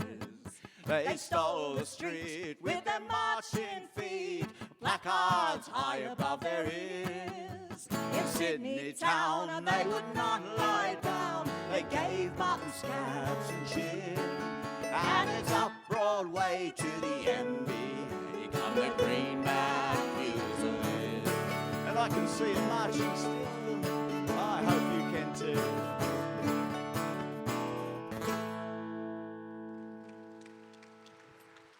Thank you very much. I'm so pleased to be able to present this next piece. We're going to hark back a little bit before the 70s and go back to the late 1920s and the 30s. And I don't need to tell you the time of the Great Depression and for us here in Australia and for a lot of the people around the world, what we would have thought of as between the wars years. This piece was written as a poem by the late Duke Tritton. Duke was born in the late 19th century and he didn't write many, but when he did write, he knew what he was writing about. And Duke could do anything. He took his swag into the bush in 1900 and became a very good shearer. But like most people in the bush, he turned his hand to just about anything he needed to do to make a quid. And he prided himself, I think, on being someone who would be hired again, no matter what job he took on. There are some fences in the wild Warrumbungle Mountains that he built then back in the early 20th century, and they're still there and functioning. He was very good at what he did. He was a singer. He sang the traditional songs. He sang the repertoire that could make some money outside the hotel door of a Saturday night busking. He had another repertoire for busking outside church on a Sunday. He was a very practical man. When he also... Look, in the time of the Great Depression, he ended up working for Dole, needing to work in the fierce heat of a place called Sandy Hollow, or Sandiola, as the locals would say. And when a man like Duke Tritton can't find any work, then we end up in a situation where we have to question the very foundation that the work is built on. And Duke wrote this piece and he called it, about that time, Working for Dole, building a railway line that was never completed. As a powder monkey or doing the explosives work. And Chloe's going to play a piece of traditional Australian music from that part of the world too, called the Safala Cuckoo, behind Duke Tritton's poem, The Sandy Hollow Line. The sun was blazing in the sky and waves of shimmering heat glared down on the railway cutting. We were half dead on our feet. The ganger stood on the bank of the cut and he snarled at the men below, "You'd better keep them shovels full or all you cows will go. I never saw such a useless mob. You'd make a fella sick. As shovel men, you're hopeless. But you're no good with the pick." There were men in the gang who could belt him with a hand tied at the back. But he had the power behind him. And we dare not risk the sack, so we took his insults in silence. For this was the period when we lived in the Great Depression, and nothing was cheaper than men. And we drove the shovels, and we swung the picks, and we cursed the choking dust. Oh, we had wives and hungry kids to feed, so toil in the heat we must. But as the sun rose higher, the heat grew more intense. The flies were in their millions, the air was thick and dense, and we found it very hard to breathe. Our lungs were hot and tight with the stink of sweating horses and the fumes of gelling night. Still, the ganger drove us on. Oh, we couldn't take much more. We prayed for the day we'd get a chance to even up the score. A man collapsed in the heat and dust. He was carried away to the side. It didn't seem to matter a damn if the poor chap lived or died.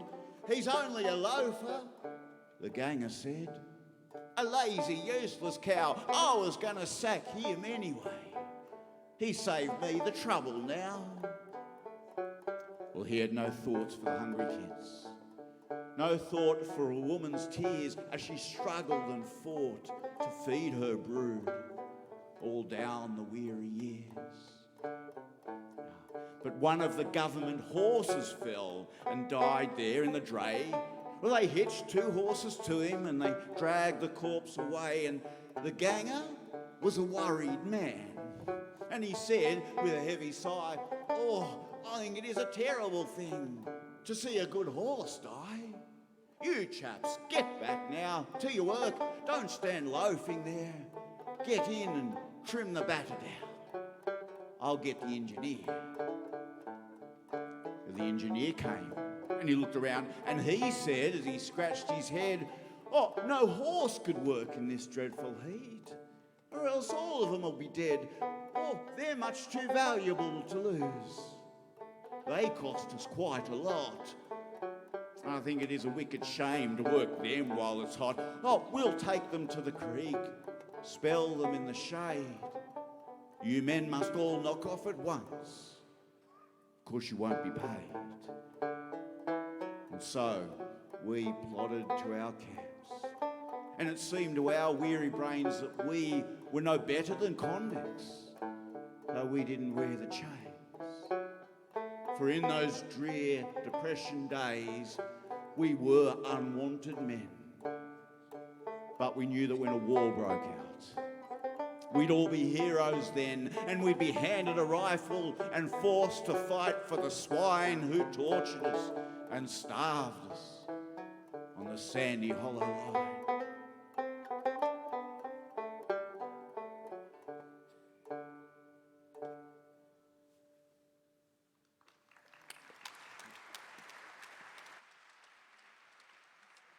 And our last piece, thank you very much, Duke Tritton. The last piece was written by a songwriter from Melbourne who, like us, I think, perceived of the traditional music as being a lovely thing to work for, progressive change. And she also realised that when you can refer back to various traditions, you bring forward associations and connotations and memories of the tunes. And Glenn Tomasetti was the songwriter's name. She's no longer with us.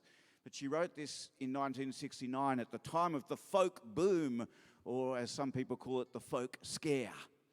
And when folk music was a very popular thing. And it was interesting that the folk music tradition was pushing forward very strongly feminist ideals. And I think that this subject that Chloe's about to sing for you is possibly the most important and lasting one that we could still sing with some intent today.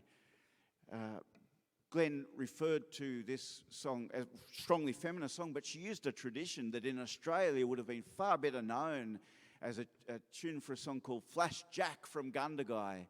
Bush music had a very male-dominated, what we would say, blokey tradition. And so when you hear this strongly feminist song, maybe spare a thought for those people first hearing it who maybe got a little bit of a shock at the melody that Glenn was using. It certainly gave me a laugh when I first heard this one. This is Glenn Tomasetti's song, "Don't Be Too Polite, Girls."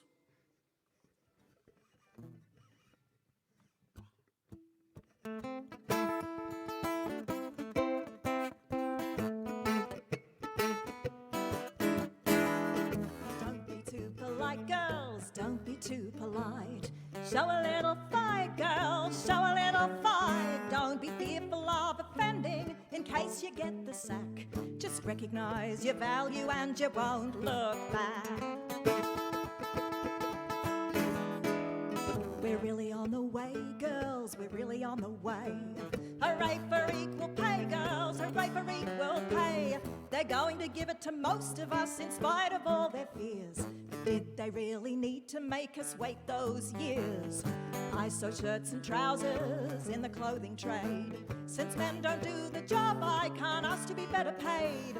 The people at the top rarely offer something more, unless the people underneath are walking out the door. Don't be too polite, girls, don't be too polite. Show a little fight, girls, show a little fight. Don't be fearful of offending in case you get the sack.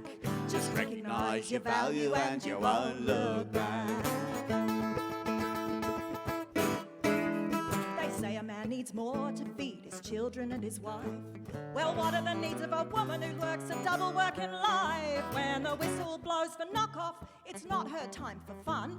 She goes home to start the job that's not paid and never done. Oh, don't be too afraid, girls, don't be too afraid. We're clearly underpaid, girls, clearly underpaid. Though equal pay in principle is every woman's right, together we'll have to show a little fight. Oh, Don't be too polite, girls, don't be too polite. Show a little fight, girls, show a little fight. Don't be fearful of offending in case you get the sack. Just recognise your value and you won't look back.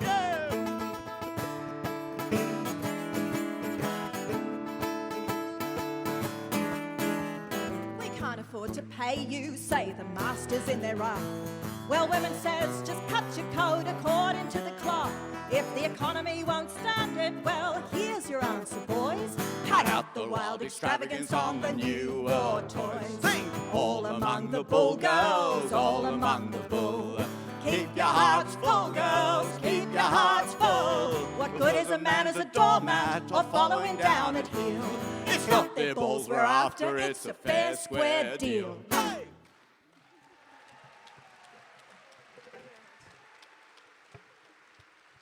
Thank you very much. Thank you. Just brilliant, just brilliant. And finish with my favourite song. Where's Helen Creed? I think we sang that all around the world, Helen, didn't we? But now it's our president, a man that you just got to love. Ayuba Wabba is a warrior from Nigeria. He's an organiser. He's a giant of a man. I've had a wonderful 4 years working with this incredible trade union leader, Ayuba.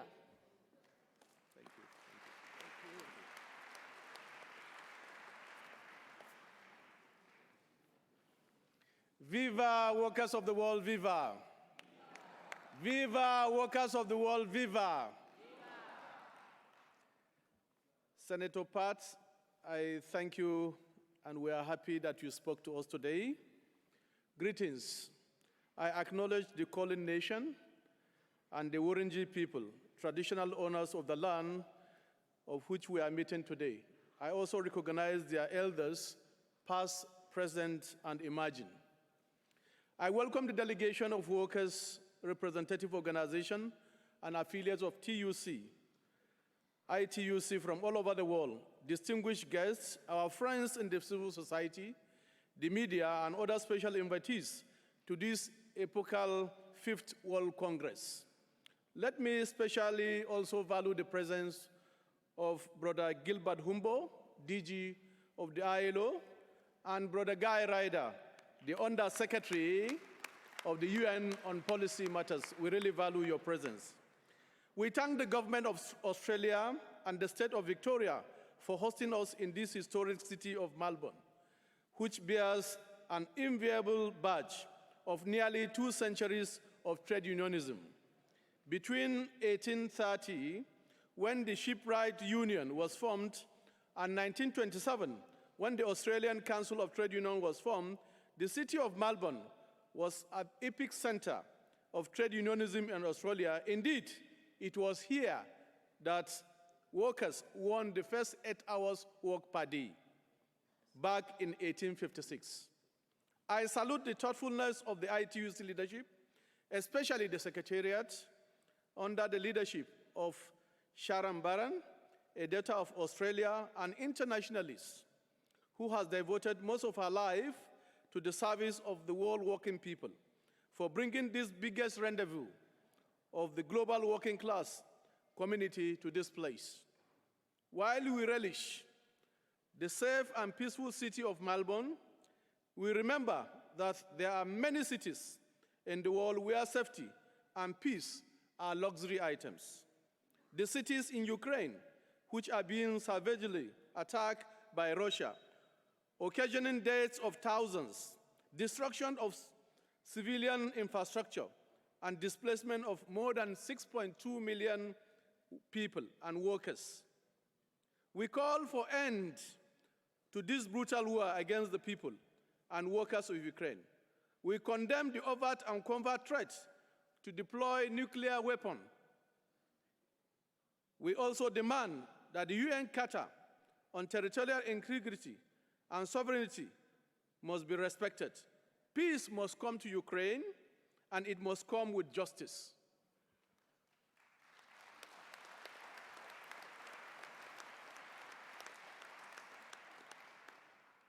There are many countries of the world where peace has been elusive for some time now. We recall the Israel-Palestine issue, Yemen, Afghanistan, Miami, Hong Kong, Eswatini, Sudan, and those countries where terrorist activities are precipitating military coups, population-wide displacement, and general anarchy. We call for the cessation of hostility in all those areas. On this premise, we are excited about the ceasefire and peace agreement brokered by the African Union between the Ethiopian government and the Tigraynian forces. We must continue to demand and work for participatory plural democracy in countries where military rule have been established and where sodium democracy government have been contrived. Also, our call for the respect of human and trade union rights in all conflict countries must remain loud, strong, and consistent. Sisters and brothers, the preamble of the Constitution of the International Labour Organization says universal and lasting peace can only be established if it is based on social justice. Social justice is the key to sustainable peace, progress, and development everywhere in the world. The paucity of social justice in our world is a major contributor to the tension, upheaval, vices, and violent conflicts in many countries. The ITUC commits itself to social justice, and this informed the theme of this Congress, a new social contract. All the more relevant given the dislocation and devastation left in the wake of COVID-19 pandemic, claiming nearly 7 million lives and destroying about 250 million jobs. A significant number of the people who died were workers, and many of them frontline health workers. A new social contract means promotion of jobs, rights, wages, social protection, equality, and inclusion. At its heart is jobs, and not just any kind of job, but decent jobs, comrades. Globally, we need to create 575 million new jobs to achieve full employment. New jobs should especially go to women who are already at the receiving end of the gender job gap. As already noted, we are living in a world where dictators, both in government and in private places, are rolling back the hard-fought union and workers' rights. Corporate power is seeking to undermine the right to organize, to engage in collective bargaining, the right to hold and express political thoughts, and the right to strike. We must all say that this must not continue. Those rights are sacrosanct, comrades, indivisible, and non-negotiable. Linked to jobs is the issue of wages. The 2020 ITUC Global Polls shows that the household income of 42% of the world population fell behind the cost of living. The global increase in the global production have not translated to living wages in many countries around the world. While the desired wages outcome is living wages, so many countries are still left behind, especially countries of the global south still struggle to pay even the minimum wage. According to the last World Inequality Report, the richest 1% took 38% of all additional wealth accumulated since the mid-1990s, whereas the bottom 50% captured just 2% of it. The poorest half of the world population possesses only 2% of the total wealth, while the richest 10% own 76% of global wealth. So you can see the imbalance that despite the fact that global wealth have more than tripled, but the condition of many people around the world have still remained impoverished. There can be no social justice where social protection of workers and citizens of 3/4 around the world are still outside the social protection net. There is no justification, therefore, for this, as only 2.02% of global gross domestic product will close the social protection gap.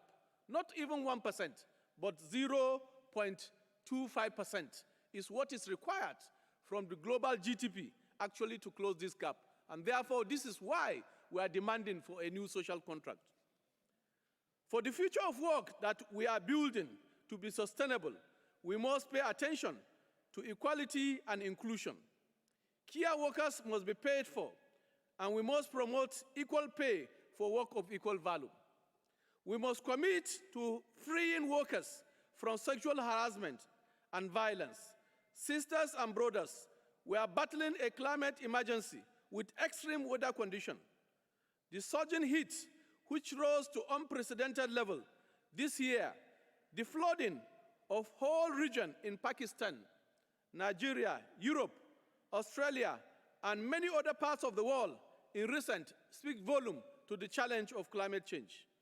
The severe drought in East and Central Africa, part of Asia, and the recurring range of wildfire across Europe, South America, and the United States, we live, certainly, in their times.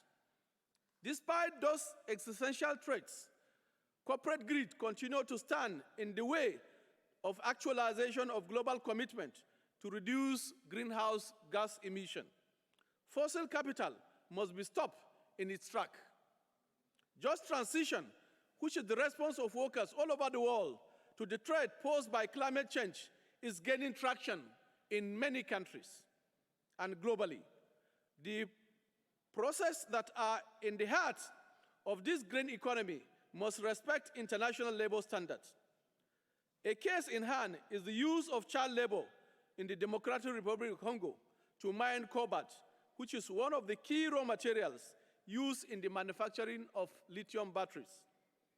We condemn this modern form of slavery and demand that cobalt produced under such barbaric and salvage conditions should be treated like blood diamonds. Just transition must involve workers in decision-making and changes the narrative of workers as victims of climate injustice to partners in finding a lasting solution. The rapid evolution of technology, habits helpful for the growth of the green economy, artificial intelligence, and machine learning also present its own challenge in many jurisdictions. The hijack and misuse of big data by corporate power and the casualization of platform work add to the burden of 2 billion precarious work in informal economy. Comrades, some 60% of the global labor force, this affects them. We need to raise from this Congress to challenge this position with a clear position and very loud on those issues.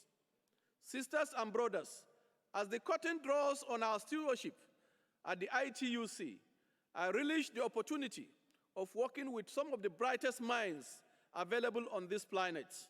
And you can see them available here on this side of the table and also among our leadership. The solidarity and cooperation we have offered through the thick and thins have made all the difference. I remember vividly the one arm of solidarity offered to the Nigerian Labour Congress by the ITUC and our affiliates around the world when we engaged one of the most ultra-right-wing subnational governments in Nigeria on the mass redundancy of workers. I profoundly relish and we not ever forget those moments of your amazing support. In the past 4 years, we have seen the ITUC raise to the occasion globally and regionally to fight for rights, to confront dictatorial governments, particularly in Myanmar, Zimbabwe, and Eswatini. We have seen ITUC expand the frontiers of its partnership with international multilateral organizations, such as the International Labour Organization and others. We have seen improvement in workplaces, especially in places like Qatar. We are also witnessing the ascendancy of labor and trade union in the corridors of political power, from Chile to Colombia, in Germany, and most recent, our host here in Australia, where Labour Party have taken over power. We are excited by the victory of President Inácio Lula da Silva in Brazil.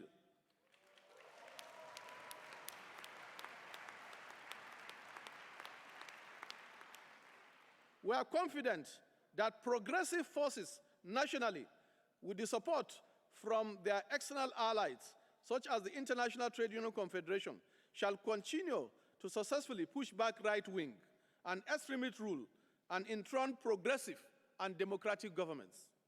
Finally, sisters and brothers, it is critical that we take measures and inclusive steps.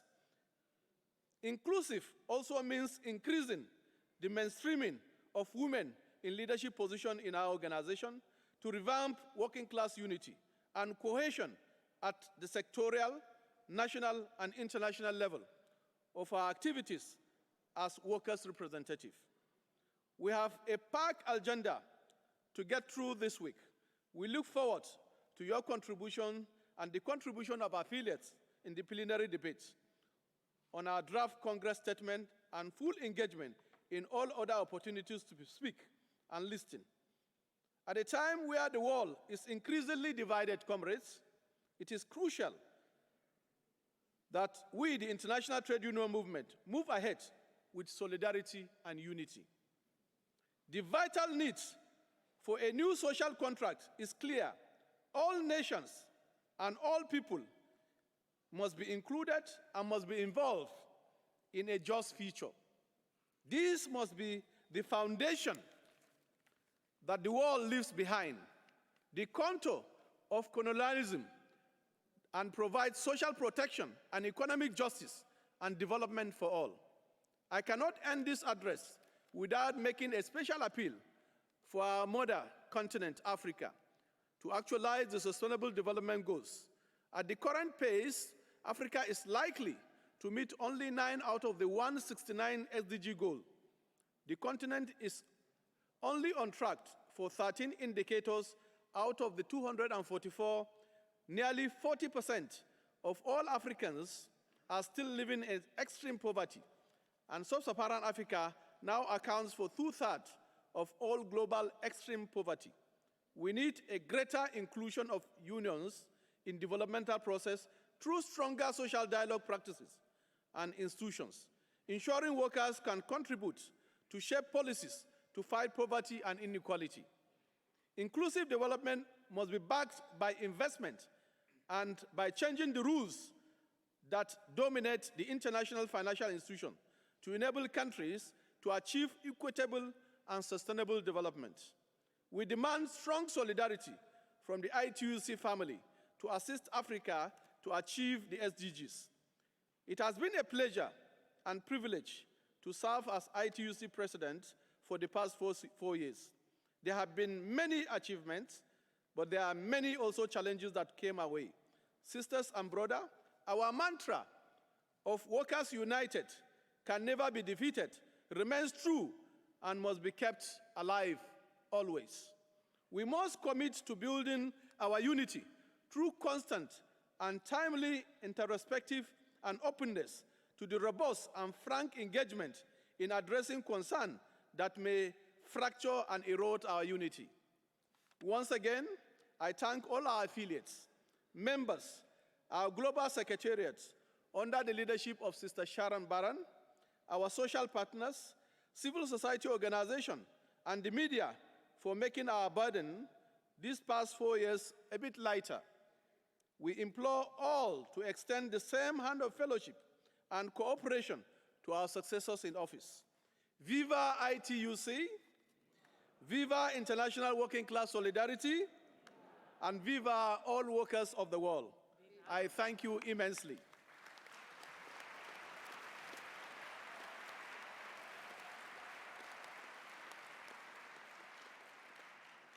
At this juncture, I also have the very singular privilege to introduce our next speaker. He's an internationalist and a global citizen, a person who has dedicated more than 4 decades of his life to the service of the working class and humanity. In his leadership career, he had served with commitment, with dedication, and with excellence, and with great achievement to show for it. He was the former General Secretary of ICFTU. He was also the founding General Secretary of ITUC, which was formed at our major conference in 2006 in Vienna. He is the immediate past DG of the International Labour Organization, who has served ILO for 2 terms, and now the Under-Secretary to the United Nations on Policy. Please join me. Welcome Brother Guy Ryder to the podium to speak to us.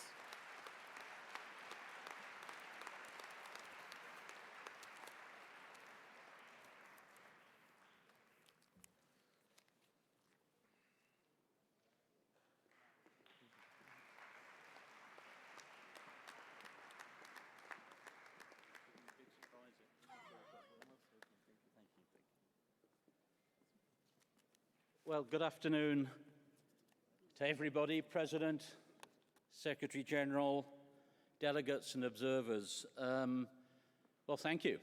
Thank you for the opportunity to be at Congress and to say a few words to you during this opening session. I start with the thanks, of course, to the original owners of the lands upon which we meet, the welcome we've received from Auntie Joy Murphy, the inspirational message that we have heard from Senator Dodson, which I take also as a call to action, and a call for trade unions to take their responsibilities. And Senator, you reminded me when you referred to ILO Convention 169 on Indigenous peoples, that was a convention which was pushed by trade union representatives of the world, negotiated in its essentials by them, and which the trade unions of the world continue to struggle to have ratified by member states and implemented around the world. It is the one, the only legally binding international instrument which enunciates and protects the rights of Indigenous peoples. We have to do even more to advance it. Thanks also to the ACTU, President O'Neill, Secretary McManus, thank you for having us here. And thank you for what you've been doing in Australia, because you brought us to your country at a time of enormous optimism, great political change and great opportunities in a world where, depending on what country you come from, there are some good things out there, but there are a hell of a lot of worrying things out there as well. So to come to Australia and to get this feeling of optimism, a demonstration of what prolonged commitment and struggle can bring is truly inspirational. And I want to thank also the ACTU, yourselves and your predecessors, for this permanent commitment to trade union internationalism that we've seen for very many decades. It's something which is innate to you and from which we all benefit and which we all appreciate. I always think there's nothing so ex as an ex-Secretary General, so I really wondered what I could say to you that would be useful to you this afternoon. I've just got 2 reflections to share with you, and I won't detain you very long. The first goes back to when the ITUC was set up in 2006 in Vienna. It was a strange moment of time. It was a time when people were talking about the end of history.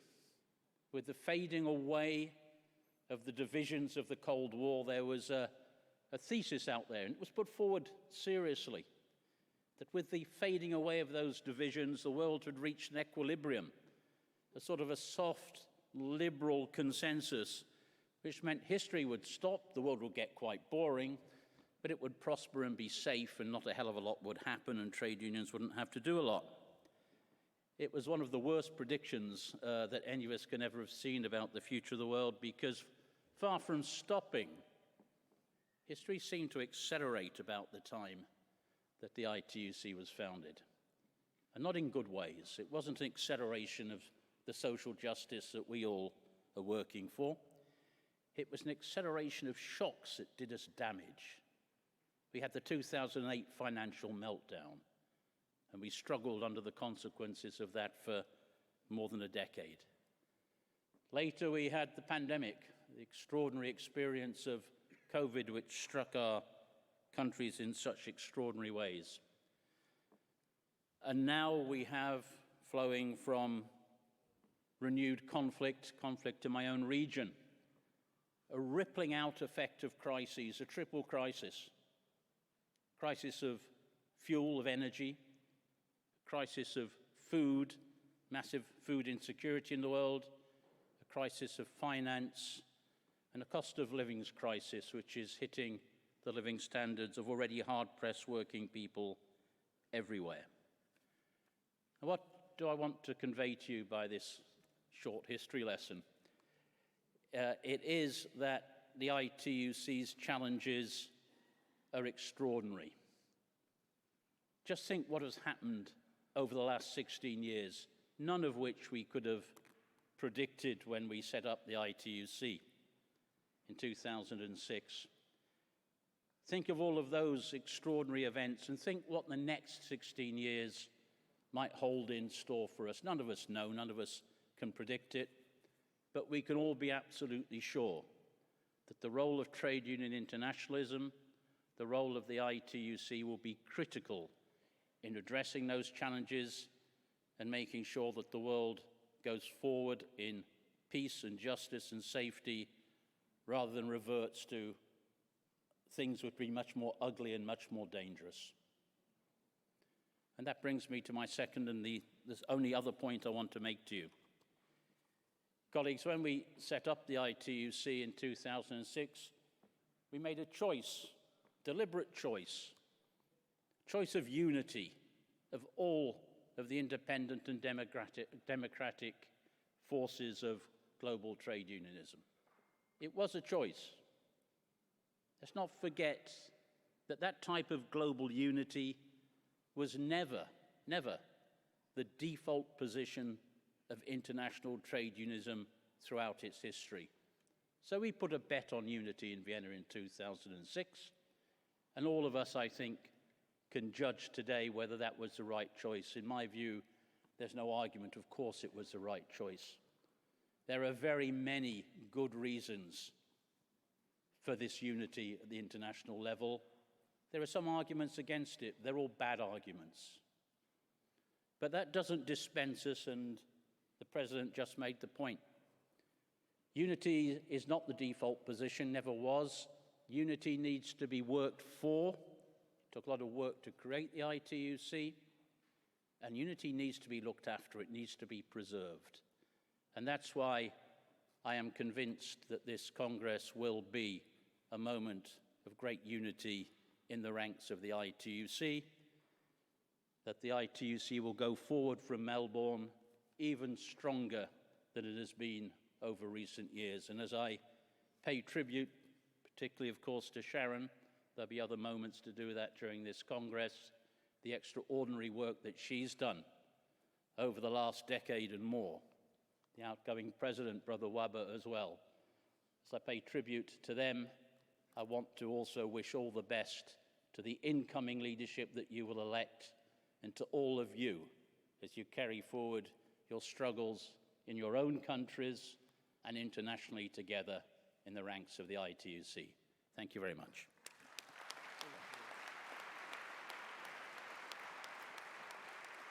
Guy Ryder, thank you. Nobody did more to create the ITUC. I'm sad that Willie Ty and Luke Quarterbeck can't be with us, but these three men actually worked tirelessly to build that unity. It was a choice. It remains a choice in your hands. But Guy, we were also so proud when I could spearhead with another president, Michael Summer, your leadership as the elected leader of the ILO, the first worker, the first trade union leader at the helm of the ILO. And Gilbert, even as we welcome you tomorrow, today we express pride in a man who comes from our ranks. And now, just as we've managed to convince Secretary Guterres to actually set up Global Accelerator to deliver jobs and social protection and just transition, to put the social contract at the heart of the Common Agenda Summit, who does he ask to come and assist to make all that possible? Our brother Guy Ryder. Guy Ryder, thank you for a lifetime of service to working people. Thank you for the comradeship and the friendship, and thank you from all of us for the leadership that only you can actually have carried out for so long. And now we are way over time, so let me thank the interpreters for their tolerance. We're going to bring back Jason and Chloe, and as I invite you on behalf of the ITUC to a reception in the foyer area, I want you to go out singing the song we all know, Solidarity Forever.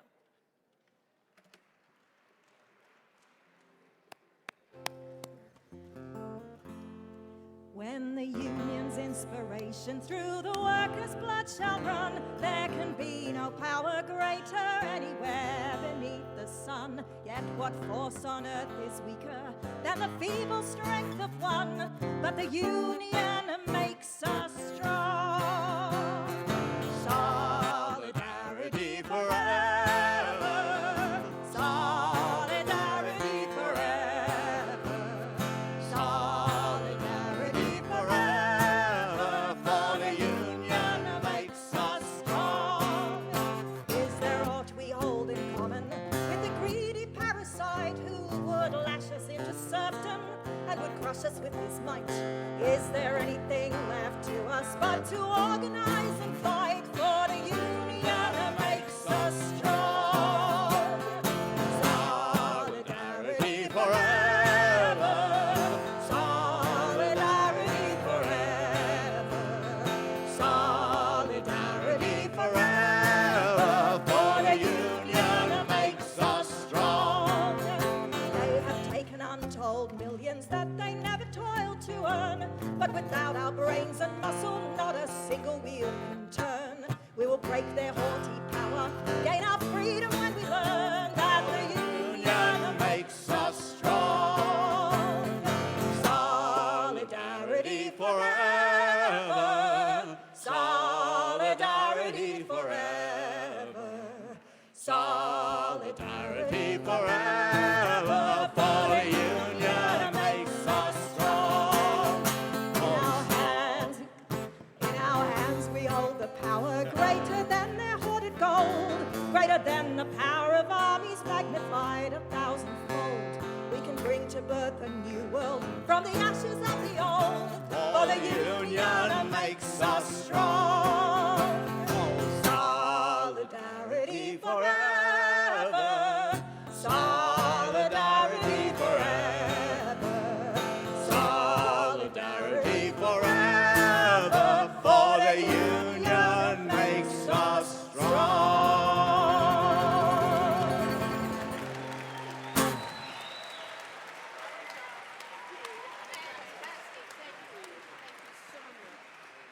magnificent. Thank you.